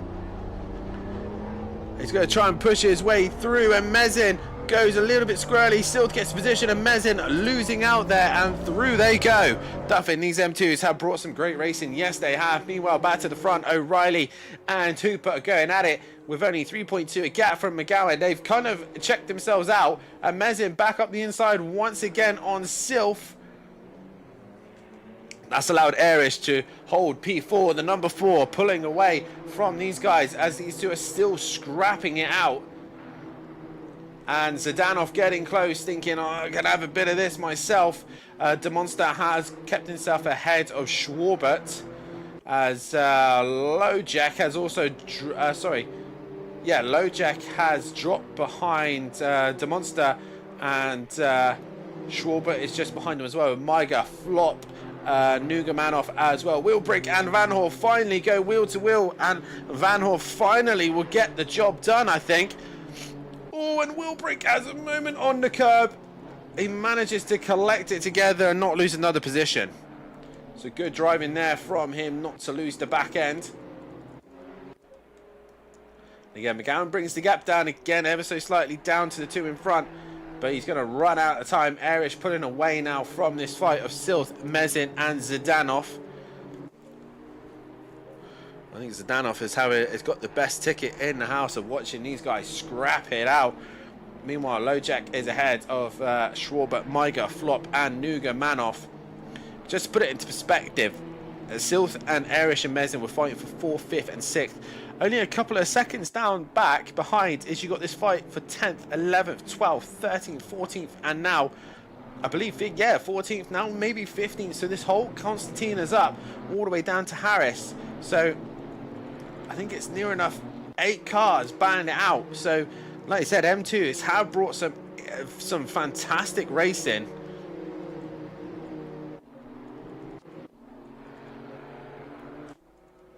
But we go back to this fight between Mezin and Sylph. If they can work together, they can get themselves back onto the rear of Erish. But I think Erish now has possibly got an opportunity to hold off P4. He goes a little bit wide there. Mezin has got that M2 hanging loose, very much so, and he's just struggling at the minute. And O'Reilly with that 30 kilos as well, looking very good. Hoopert with 5. And I really thought the weight would do a little bit more, but O'Reilly has been able to kind of work with it. McGowan's not too far behind them now, as Erish and Sylph and Mezin still close to one another. And Zdanov, really hats off to him. He's had a great little scrap with these guys as well. Oh, Maiga's gone off. Who's going to gain from that? That's Flop up the inside. And Nugamanov is also close to it, as we go on board with Nugamanov, and Maiga holds on. And there we go, Flop contact there with Nugamanov, and Van Hoor very up the inside, cheeky little move from him, and he manages to capitalize from that. So Van Hoor stuck behind Wilbrink for so long, and these two have worked their way onto this gaggle of cars, and a great scrap between them at the minute. And once again, Sylph has brought the gap down to Erish again, but at the minute, Erish able to just pull away from these two ever so slightly to hold on to this position. Everyone else still close. Nugamanov up the inside of Van Hoor momentarily. Harris now onto the back of Hibbs, and they've only just got onto the back of this group also. Your top two, meanwhile, still going at it, Hooper and O'Reilly, but I think Hooper has managed to keep it together.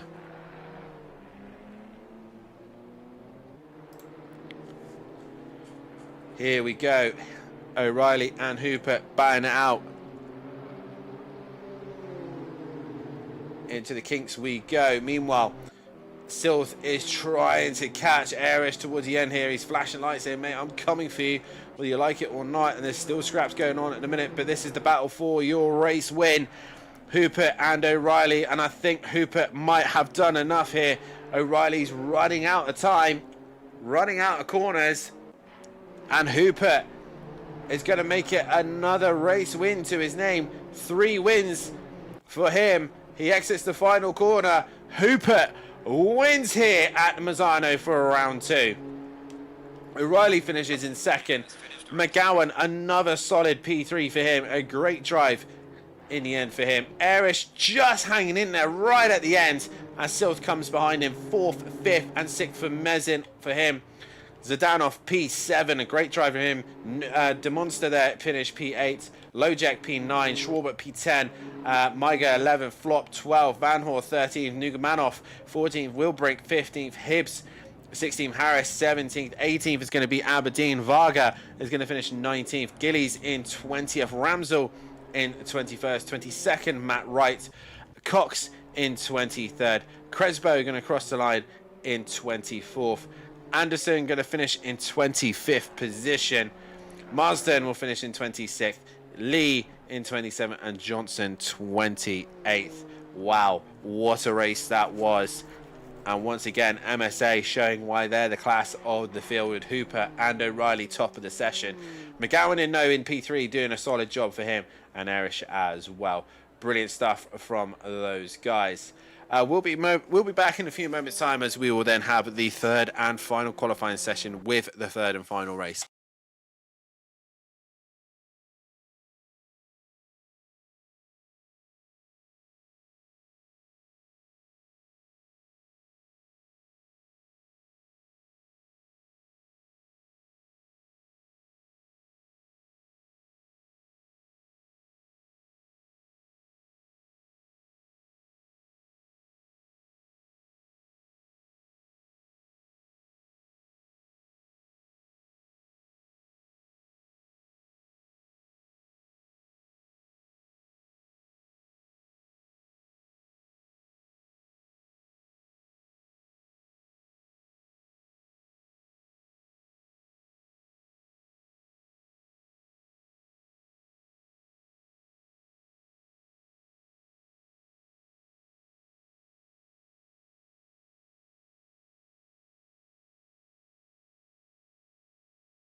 Welcome back, ladies and gentlemen, for the excuse me, for the final qualifying session here.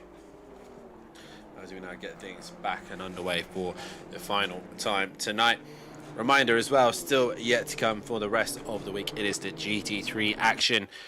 Later on in this week, tomorrow night will be the Pro-Ams. They'll be hitting the circuit once again. And after a dramatic week last week with a little bit of rain kind of causing a little bit of chaos, what will the weather look coming this week? I believe it looks pretty much dry for majority of the week anyway. But either way, Pro-Ams, how are they going to deal with the night conditions? That is the question. And obviously with the larger grids which we've seen this season is fantastic to see, and nonetheless. And I'm gonna have a quick look actually how many drivers we have got confirmed for tomorrow night.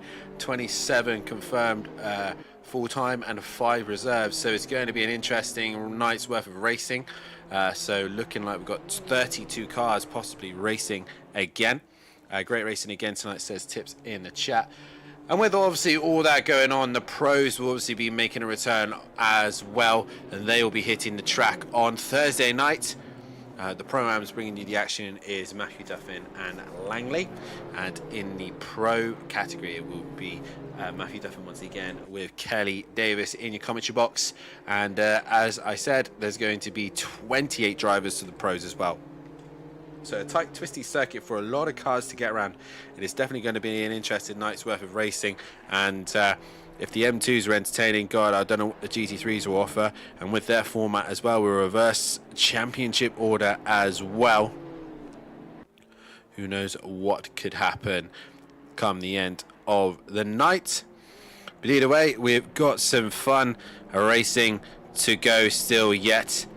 And we look forward to this third and final race as well. For these guys though, it will be their last race for here at Misano, and then we'll be heading off to the next round on the calendar.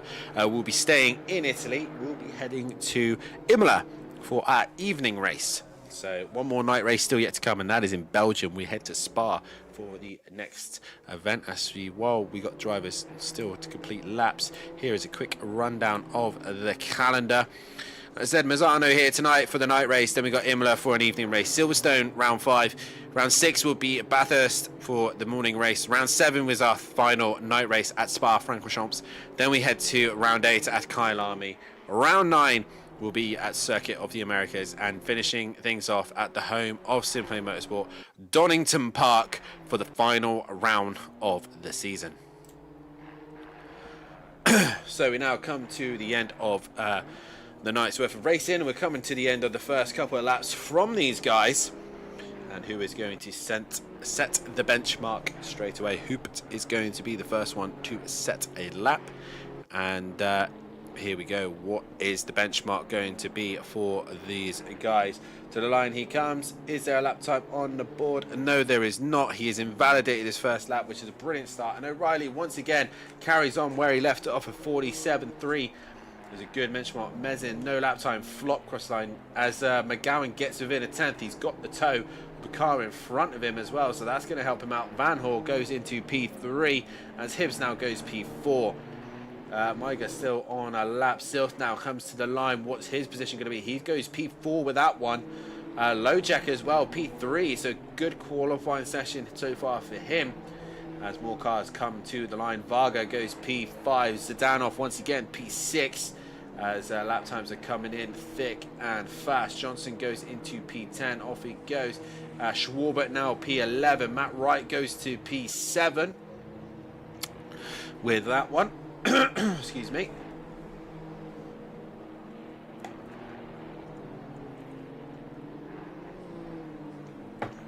And a few more laps coming in. Lee goes into 15th place position, and Gillies in the end goes into P8.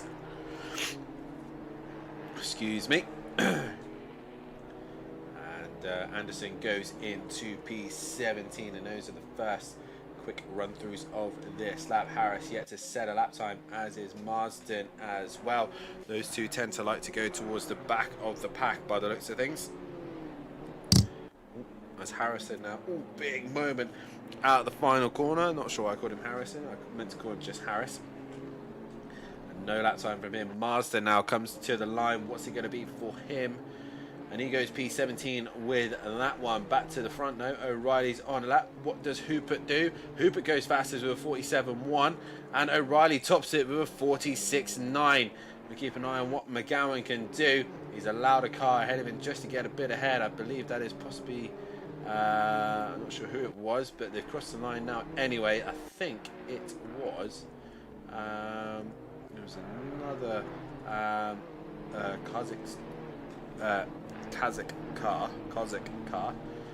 And at the minute, it's an all MSA 1, 2, 3. At the minute, Lojak now is going through the first sector as well. Varga stays P6. Zdanov P7 still. To the final few corners now comes Matt Wright, Cox, and I believe it's Schwarber just ahead, or Flop, one of the two. It was Flop. No, Schwarber. It was Schwarber. As Matt Wright goes P3 with that one. A great lap time from him. Where's that come from? As he was struggling all night so far, and he's managed to pump that lap time in. Hibbs improves a little bit, goes to 14th. Here comes Gillies to the line. No improvement for him. So again, we're going to look towards the back end of the group. Anderson currently 21st at the minute. Against some drivers still yet to put a lap time on the board. So now ending his lap 34. That is Harris. It's going to be his one and only lap. What's it going to be? 26th to what? That is the question. 16th in the end. Hooper now comes out of the final corner. Marsden, does he improve on 21st? No, he doesn't. Hooper, can he still pole position? No, he cannot. O'Reilly can extend the gap. Yes, he does. The number 2, that is Mezin. Has he finally got a lap time on the board? No, he has not. He has not completed a lap time there. McGowan only 5th. Flop 10th. Van Hoor goes to 7th. Nugamanov now goes into 10th. As we've got lap times coming in. Lojak only 7th with that one. Silth doesn't improve. He stays where he is. Matt Wright there, the little outsider there. We've got a few more cars still on the lap. Zdanov goes P8. Varga's done. Cox is done. Miga's still on a lap. So is Gilly. So is De Monster. As Ramsel there goes also P9. So sneaking in. A couple of guys not putting in good lap times here. Miga now comes out to the final corner. He's got Lee just ahead of him. I think Lee has managed to get a lap time in. Yes, he has. Doesn't improve. Miga doesn't improve either. So he stays where he is. Who's that coming to the line? That was De Monster who just crossed the line, I think. Giddy's to the line as well, and he only goes 19th with that one. I think De Monster did improve. Where did he end up?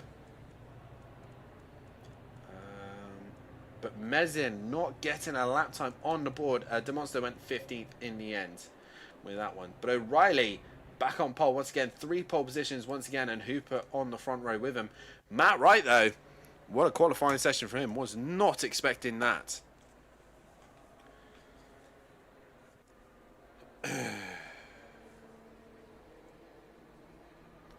So into this final race we go.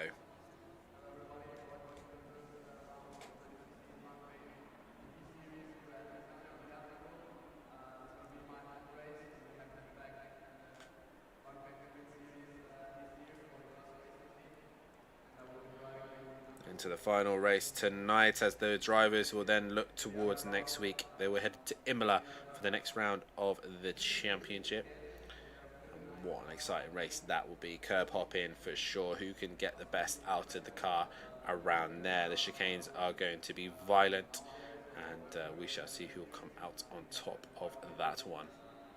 Make sure you hit that like button, guys. Hit the channel, like and subscribe to the channel, and hit the bell to be notified, so you don't miss anything here at SimPlay Motorsport. 30 seconds. So it's been an awesome night's worth of racing. It's been fantastic to commentate once again on these fantastic drivers who always put on a fantastic show nonetheless.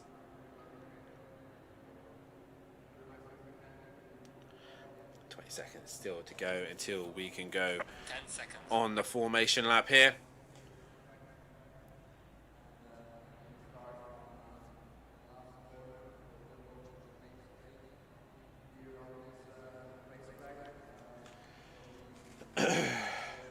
drivers now will pull away. I forgot to do the pole. What a donut. Race 3 winner. If you do like we see here and you want to be a part of the action here at SimPlay Motorsport, then make sure you head over to the Sim Grid and get yourself signed up to that one, so that you can then enter to some of the events that we have, obviously with the chance of Project Motor Racing coming as well. It could be an exciting time here at SimPlay Motorsport, so make sure you're a part of it as well. Make sure you tune in the week as well, because there's still some great action yet to come the rest of the week. Quick run through of the grid order once again. Kieran O'Reilly on pole position ahead of Hupert, who we've lost. We've just lost Hupert, so it's now going to be Matt Wright ahead of Silth, ahead of McGowan, ahead of Lojak, Zdanov from Van Hoor, from Ramsel, from Varga. Then it's Nugamanov from Arish, from Cox, from Flop, Maiga.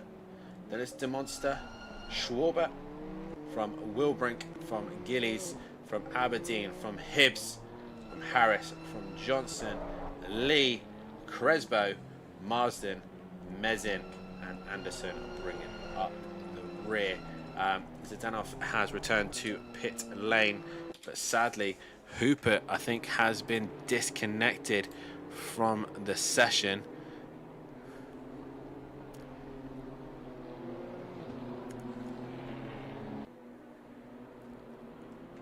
But here we go. We're going to get things underway once again here tonight. Langley, hey look, Quantum number 2 is in P3, now P2. Hooper has gone back in, but he's obviously returned back from pit. And this is the worst circuit as well for it. The pit exit is so long. It's going to take a while for him to get out of pit lane. But it is going to be O'Reilly versus Matt Wright into turn number 1 now. And yeah, Matt Wright's got nothing to lose. I think he still ends up behind O'Reilly, sadly. So O'Reilly's actually going to be on the front row on his own. So we'll see how Matt Wright gets on, but he's got a lot of competitive cars around him. It is O'Reilly on the front row on his own, but there is still Matt Wright and Sylph right behind him, ready to give him a hard time. Who's going to win this one? We now wait for the green.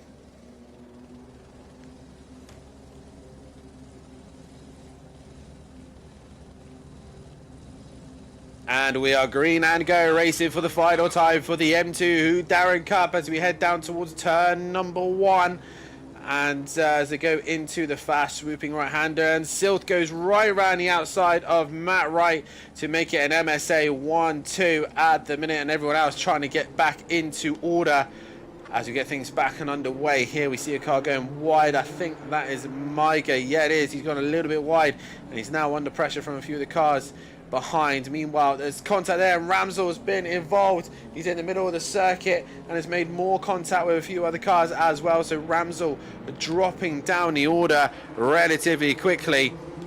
And there's Wilbrink as well, going wheel to wheel, I think, with DeMonster. Yes, it is, as we managed to get things back and underway with the cameras changed back to the circuit. And now Lojak looking all over the back of McGowan, who's got Van Hoor for his teammate not too far behind him. But Hooper and Zdanov have now got going. As down the inside comes Nugamanov, who's on the inside of, I believe that is Schwarber. Is it Schwarber or is it Flop? Oh no, sorry, that's Flop, who's being overtaken by Nugamanov up the inside. As they then hand down towards the kink. Just behind them is Cox, Maiga, and DeMonster. DeMonster for a moment looked like he was going to make a move. Just behind them we got Hibbs and Mezin. Mezin now working his way through. But that in a minute, it is O'Reilly from Silth, from Matt Wright, McGowan, Lojak, Van Hoor, Varga, Arish, Nugamanov now coming through with Flop, with Cox. Cox has gone off and facing the wrong way. Has he collected anyone else? I don't know if he has. Crespo's there as well. So they've managed to get themselves going. There's a couple of cars behind them as well, actually, as the rest of the pack are working their way through. As Harris now going down the inside of, that is Anderson. He gets the job done. But still fast lap of the race. Obviously O'Reilly not validating his first lap there. But Matt Wright, though, giving him a bit of a hard time here in the Quantum Motorsport car, and McGowan's close behind him. There is Van Hoor, who has got ahead of Lojek, and now Varga now wanting a bit of the action. So Benny Varga has going to go down the inside.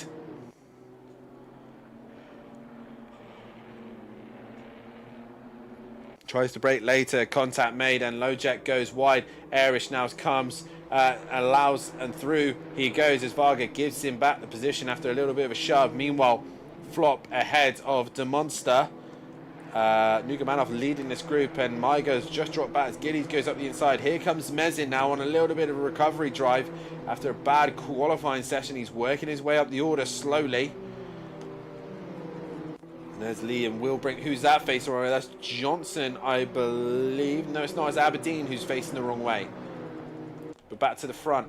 O'Reilly from Silth, from Matt Wright, from McGowan, Van Hoor, from Lojek, from Erish, from Varga, from Nugamanov, Flop, De Monster, Gillies, Maiga, Mezin, who's down the inside of Maiga. And there you see Mezin has a little bit of a slide. He tends to like to get this M2 sliding quite a bit.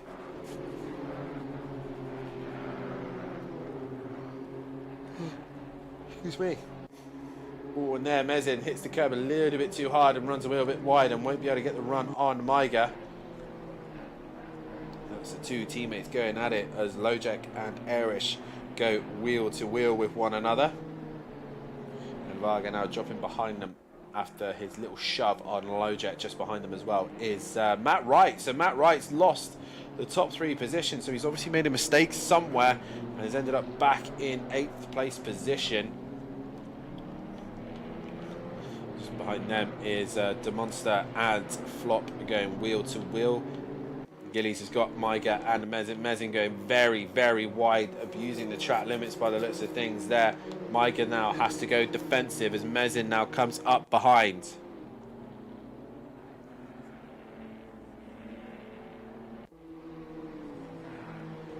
And Maiga still holding off Mezin. Mezin cannot find a way through at this moment in time. Mezin, a lot of recovering he needs to do right now. Obviously, it's going to be affecting his championship at this moment in time.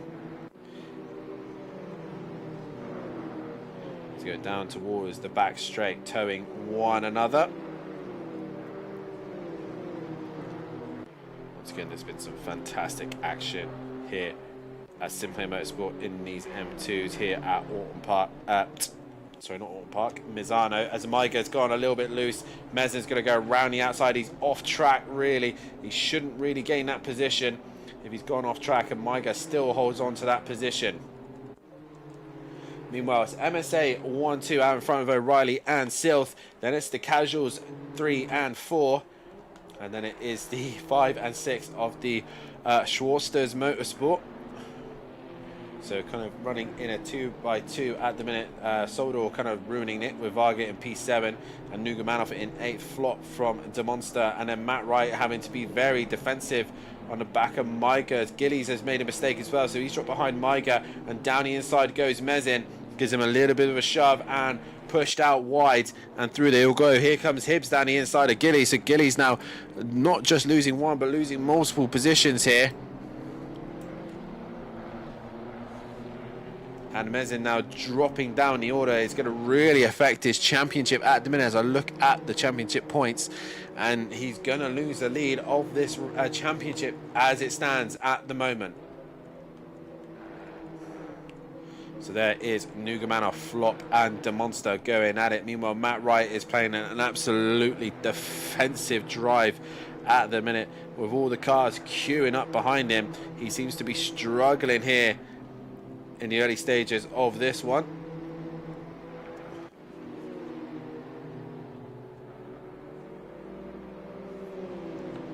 Down the back straight they go. Matt Wright pulling a little bit of a gap on Maiga.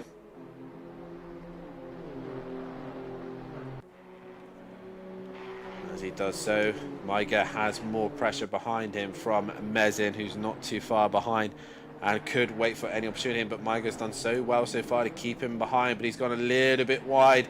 Mezin may look to take an opportunity to capitalize from that, but he's not quite close enough at this stage. Down the inside it goes Mezin, and that is job done, but he goes wide once again and is abusing the track limits. Is Maiga then going to capitalize on that? Is Mezin going to keep the position because of it?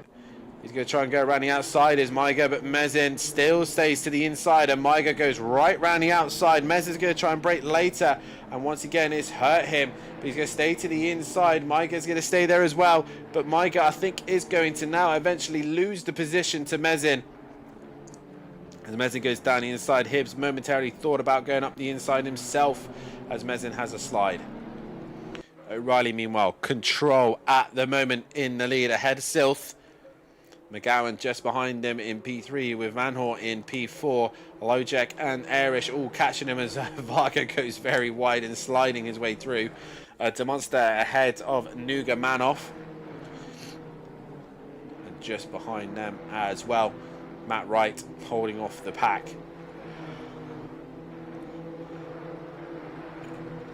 He's going to have Mezin just behind him with Hibbs and Gillies as well. Johnson holding off Wilbrink at the minute. Cox at P18 position, Schwarber in 19th. Marston 20th, and Hooper fast slap of the race and already up to 21st position. Huchhausen got himself up into the top 10. How far can Hooper get? He's currently going through the hairpin then, and Nugamanov is down the far end of the circuit, so a lot of gap to gain to get into the top 10, but anything can still happen here. Meanwhile, Erish has lost the position here to Varga, and Varga bouncing all over the curb and grass, and Varga there losing that position once again and drops back behind Erish. Lojek, meanwhile, is bringing the gap down to Van Hoor.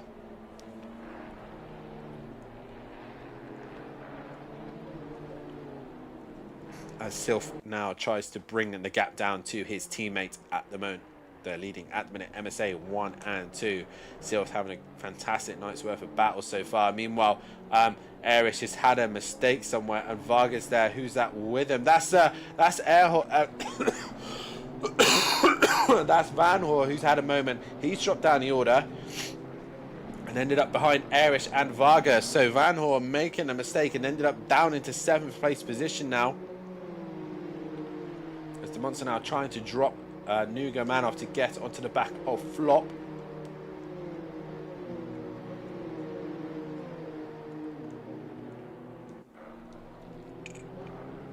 As Hooper has now cleared Marston, we are now past the halfway stage of this race.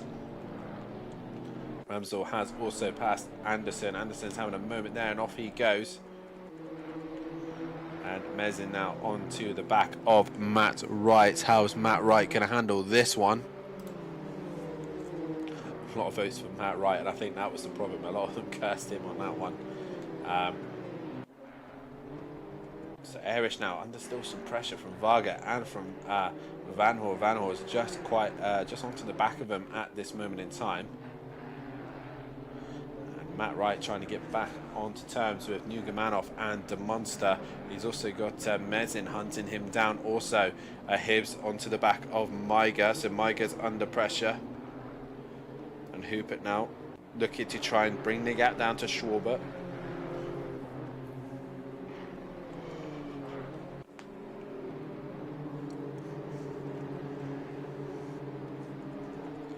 Coming to the end of the night, Erish still struggling to drop Varga. Varga's having a good little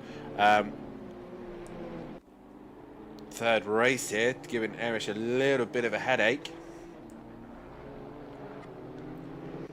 Flop still trying to hold off the Monster. Meanwhile, Matt Wright now attacking Nugamanov down the inside. He goes. Can Mezin capitalize on that? Yes, he will. Through he goes also. And Nugamanov not just loses one, he loses 2 positions to Matt Wright and Mezin. Meanwhile, further back, you've got Maiga going wide, as is Hibbs as well, as Gilly sticks to the back of them as well. And now Matt Wright has got Mezin for company, and you can see how close Mezin has got to the back of that M2. Give a little bit of a headache towards the end of this race, into the final half of this race.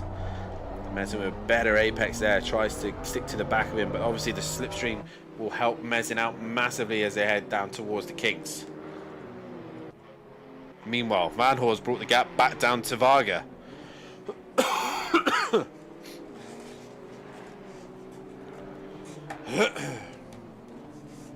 As I will get a poll going for a driver of the day. We'll stay on board with Matt Wright because that seems where the action is at the minute.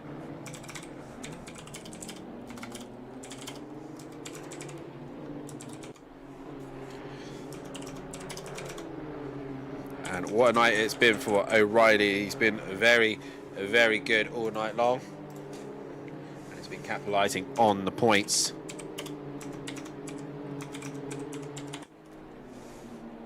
And Mezin now looking to the outside of turn number 1. Couldn't get the job done there. So they'll work their way through the S's and once again Mezin a little bit all over the curve. He's going to be on the inside for now, turn 4, and he's going to go up the inside. Is he going to give Matt Wright the slightest contact? No, he gets a little bit loose, and Mezin has to concede the position. Varga pulling away from Van Horn now, and as Matt Wright's holding him up, the rest of the pack is now sneaking onto the back of him.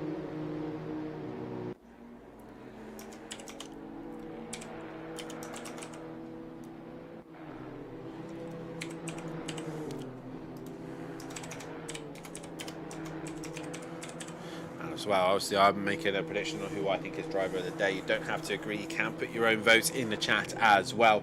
As we come to the end, Matt Wright makes a mistake, he runs wide, and that's enough for Mezin to look up the inside. Who else is dropping down the order? I think Varga is about to lose the place to Van Hoor as Varga goes off circuit, and that is it, and Van Hoor goes back in front of Varga. Meanwhile, Matt Wright and Mezin going at it, and Mezin gets the move done as Matt Wright falls further down the field. He's now in 11th place position. As they did get past Nugamanov, I think, earlier on. So Nugamanov must have made a mistake earlier on. No, I'm confused here because Matt Wright was in 11th. He was just outside the top 10. He ended up in the top 10 momentarily. Now he's ended up out of it again. Who have I missed here? Who? I think may have lost the driver. Yeah, may have lost the driver here. Either way, O'Reilly comfortable out in front with his teammate just behind him in second. McGowan, a solid night for him. He's been driving brilliantly with these guys out in front, and it kind of makes up for Nürburgring after being disconnected. Lojak, another solid night for him. P4 ahead of Erish, his teammate. P5, Van Hoor, P6 at the minute ahead of Varga. Then Flop, then Demonster, and Mezin clearing Matt Wright. But then we've got this whole gaggle of cars. Matt Wright with Nugamanov, Maiga, Gillies, Hibbs. What has happened here? There's a big gap there as Johnson goes a little bit wide. Wilbrink goes up the inside. I'm going to be on the outside for the next corner. Oh, and contact made. Johnson there hitting Wilbrink there. Big contact there. Wilbrink spun all the way around, and obviously he's not going to be too happy with that one.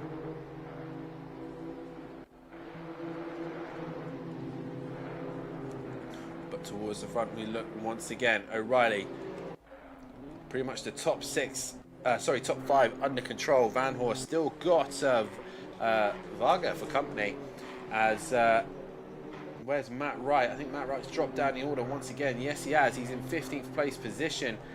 So was looking so good in P3. Now dropping down the order. Who else is dropping down the order? Schwarber and Wilbrink as well has dropped down the order. So that's allowed Hooper up into 18th place position.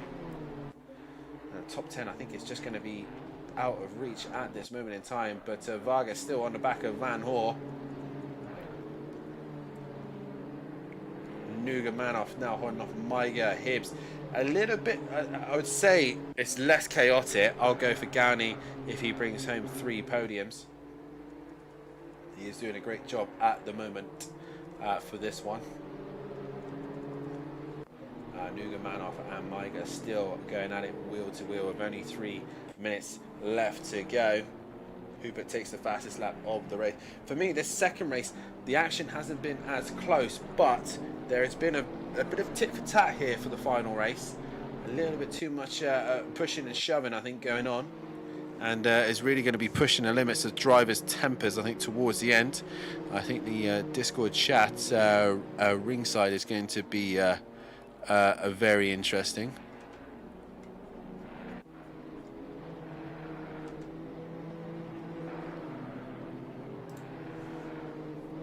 As we're on board with Hibbs at the minute, he's got Maiga and Nugamanov just ahead of him.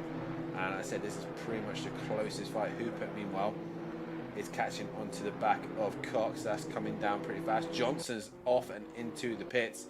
Schwarber also now onto the just ahead of Wilbrink.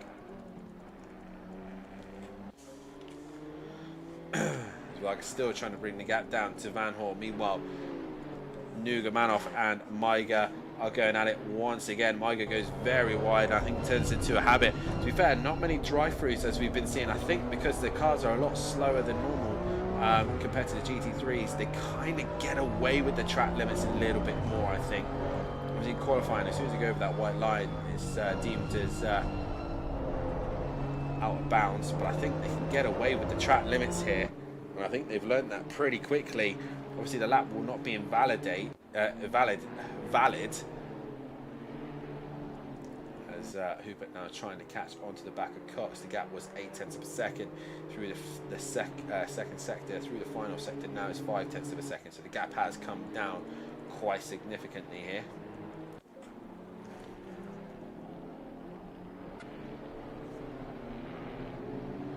So we're coming to the end of this one.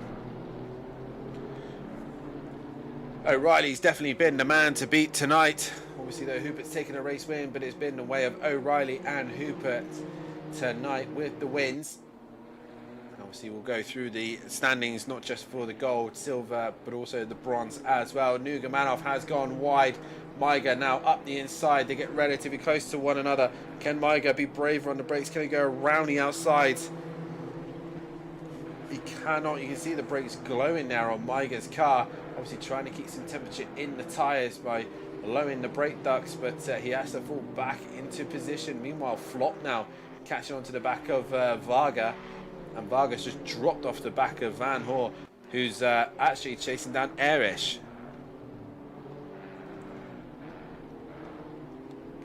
So O'Reilly now starts his final lap here at Misano, and O'Reilly is to continue his winning streak here at Misano. He is the man when it comes to this circuit.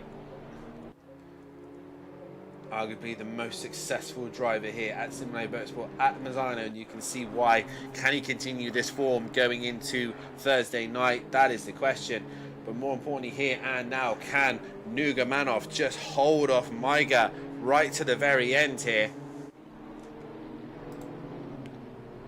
3 votes currently going the way of O'Reilly in the driver of the day poll. McGowan at the minute with the other vote. So guys, get your votes in on driver of the day. But here we go. Nugamanov under pressure from Maiga. It's been going at it all night long. Hubert meanwhile has finally cleared Cox, but can he catch Matt Wright? Bit of a tall order to ask, but 16 is a good recovery drive as O'Reilly's in the far end of the circuit. So Nugamanov meanwhile defending from Maiga. Maiga has got the run out of the left-hand kink. He's going to go down the inside. Nugamanov braking earlier to possibly get the switch back as Maiga goes wide. Nugamanov going to try and come underneath. Hibbs too early on the power and gets loose, but Maiga gets the job done. Or has he, as Nugamanov is going to try and come back underneath. Maiga goes a little bit wide. There goes Nugamanov up the inside, the up and under. I think he might have got the job done. Meanwhile, we look to your race leader, your race winner, and your defending champion back on top here at Misano. It's been an awesome night's worth of racing for Kieran O'Reilly. He wins the 3rd race, making it 2 wins tonight. Congratulations to him. Making it a 1-2 for MSA in 1 and 2nd for Silth there. McGowan, a P3 for him. A solid night for him. Good points. Low Jack in the end, finishing in P4.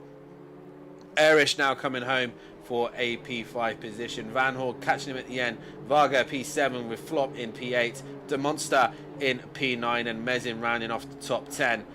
Nugamanov is going to hang in there and stay in 11th place position ahead of Maiga, Hibbs, Gillies, Matt Wright, and then Hooper is going to come home with the fastest lap of the race, but 16th for him after being disconnected by the looks. And then Cox in 17th, Schwarber in 18th place position ahead of Wilbrink. Then it's going to be Ramsel for 20th position, and then Marsden just behind him as well to bring home for 21st position. Then it is going to be Crespo. Berserker in the chat saying thanks for the stream and races, guys. Thank you for watching, buddy. Crespo comes home for 20 seconds. Zdanov in the end will finish in that 23rd position. Harris in 24th. 25th will go the way of Aberdeen. Anderson 26th and Johnson 27th. And I will get the replay saved real quick as I'll get the highlights on the screen for you guys as we'll be back.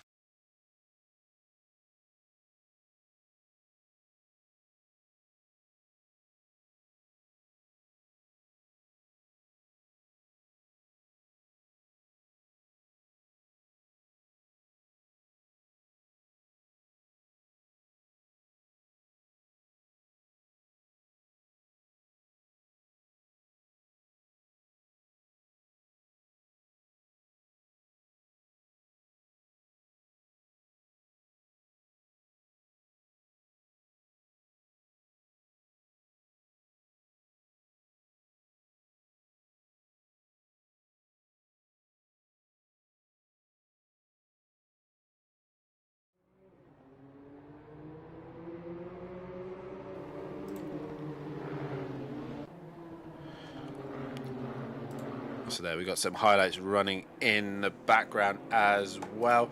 We will hopefully get some guys coming in for an interview in a moment's time. Matthew Duffin in the background meanwhile is doing the tables for me as we speak. So as of right now, this is what it looks like regarding the calendar. Where is the calendar? Here we go. We'll have a quick look at the calendar.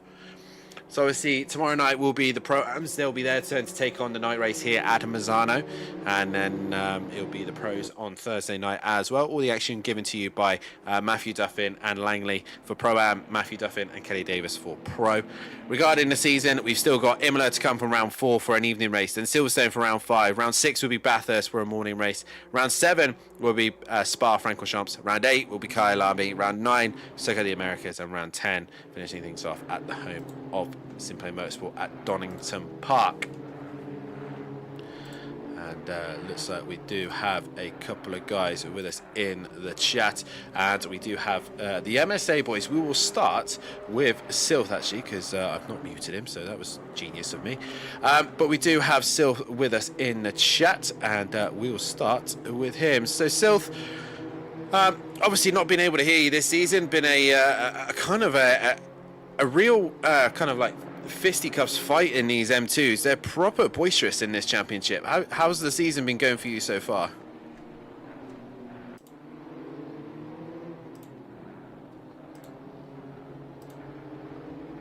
Perfectly fine being average in them and just having a good scrap every week. But yeah, it's got a decent result tonight, so just go forwards with it, I guess. Yeah, definitely a good result for you and O'Reilly. Obviously, both of you leading the team's championship by a bit of a healthy margin at the minute. Obviously, due to your consistency and O'Reilly, obviously being O'Reilly that he is. Like I said, it's definitely been an entertaining season so far. Obviously, like you say, you're not the quickest in these, but you've had some great scraps this season so far already.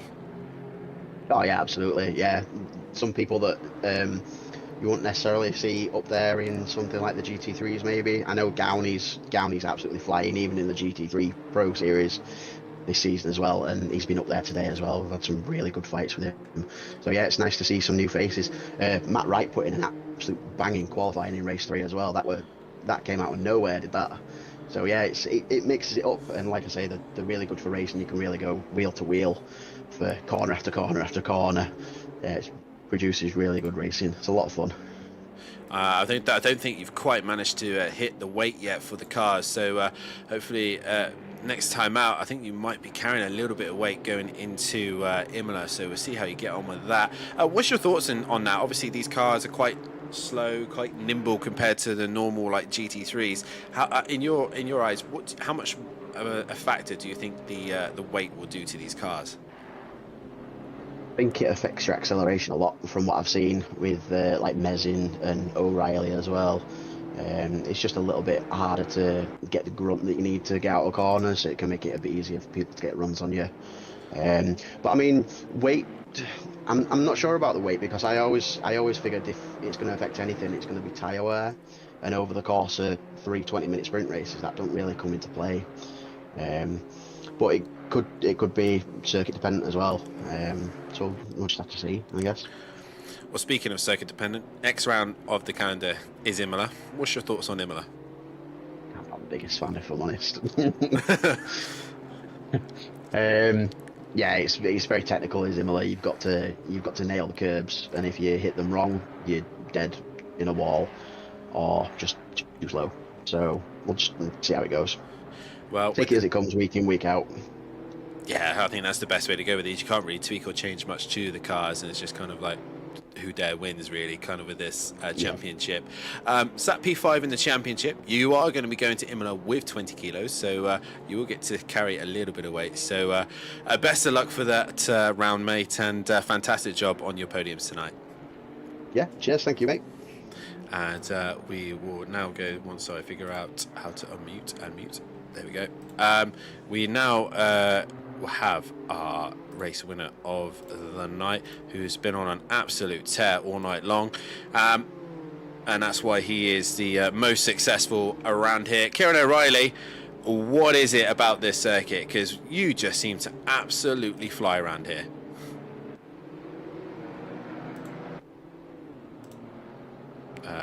As I can't hear him right now. Okay, he's just popped out. Hopefully he'll try and get that sorted. But like I said, he has been on absolute tear tonight and been absolutely fine, as we got sound from O'Reilly. That's all right, mate. That said, you're the most successful around here. Another 2 wins and a couple more pole positions as well. What is it with you in this circuit? Because you just seem to gel so well around here.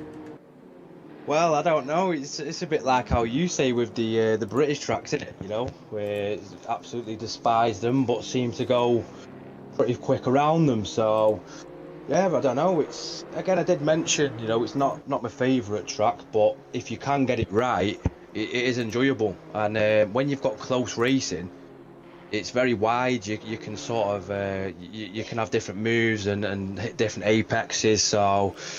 Yeah, it just, I don't know, we're just sort of gelling with it really over the course of the night, and slowly started picking the pace up more and more as you get to grips with the car.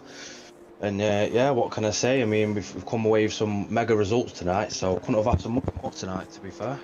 Well, for a man who doesn't seem to enjoy this circuit, now that stats have updated, you have 6 pole positions here and 5 race wins, to the next driver who only has 1 pole and 2 wins. So just shows how good you are around this circuit. Obviously carried a bit more weight this time around here at Misano. Obviously still saying that he reckons it's more going to affect tyre wear. Obviously you carrying a lot more weight on board. Did you feel that pain from the car tonight, or are you going on the same lines of feels, thinking that it's going to be more tyre wear that's going to affect? Yeah, so I definitely agree with the tyre wear. It's obviously going to play a factor with the extra weight and just scrubbing the tyres instead of really gripping. But again, like Sil said, it's the straight line speed, it's the acceleration. You can come out of a corner, especially onto a back straight right behind someone, and that's it. You just got no chance of gaining on them. So the biggest factor is a straight line speed, which I think it does its job really. You know, that opens the opportunity for people to have a dive and get a position on you. And I do think it will play a factor throughout the season. Obviously, I think having it with the Ginetta last season has probably helped me a bit to understand what it's going to do to a car. But then again, it's a complete different car, it's a different challenge, and you know, maybe this carries the weight a little bit better with it being a more weighty car anyway. So like I said last week, I think as the season goes on, I think that's where we're really going to see the weight kick in and do what it's supposed to do. Well, I think after Imola, we got 3 rounds where I think the weight will do a lot of damage, which will be Silverstone, Bathurst, and Spa. I think those 3 will be the ones where we see the real test of the weight. Next round of the championship is then Imola. And for that one, you are leading the championship, so you will have the fun of carrying 40 kilos. No. What's your thoughts on Imola? I like Imola. I really like it. I think it's a mint track to race at. Very easy to catch you out. Don't get me wrong. There's a few big curbs, which I think the M2s should be able to handle. But then again, the M2s like to bounce quite a lot. So yeah, it'll be a tricky night for the M2s. But for me personally, I love racing around there. I think it's a wicked track, and you know, if we can keep getting these big grids, it's gonna be some close battles as well, all throughout the night. So yeah, looking forward to next week, looking forward to the season now, really starting to sort of find my feet with this car now and get to grips with racing it. So yeah, looking forward to it, mate. And do you think you continue this amazing streak here at Misano come Thursday night? Because at the minute, the way you're going at the minute at this circuit might end up double figures at this track. So what are your thoughts on Thursday? I mean, I don't know, man. The Honda's a different beast round here. It's not a good track for the Honda, me personally, anyway. So, you know, with the tyres play a factor, and now that we sort of run the strat of basically just sending it for half an hour and doing what you can do, the tyres definitely drop off a bit more. So we'll have to see. I'll be real. I'm not fully confident in the car around here. You know, I really need to try and find the time to get on the game a bit more, but just so busy at the minute, so we just have to do what we can do. But I think the pace in the GT3s, it's crazy at the minute, so if you can come out of there with even a top 3, I think you're doing well. And obviously if you just stay consistent, keep pulling them points in, someone's bound to have a bad round, or they might not, you don't know. But I think it's gonna, like I say, it's gonna spice the championship up. It's looking very close. It is indeed, and like I said, with the variety of different cars, different track circuits and different drivers, is really going to be spicy, not just for the Pro and for the Pro-Ams, but also for the M2s. So congratulations to O'Reilly and Silt, both of them with podiums and wins tonight. So well done to MSA for an absolute dominant night. Thank you, mate. And that is it from those boys. We now then look to the next round of the championship. A quick run through of the championship order after this round. Now Matthew Duffin's managed to catch up to date.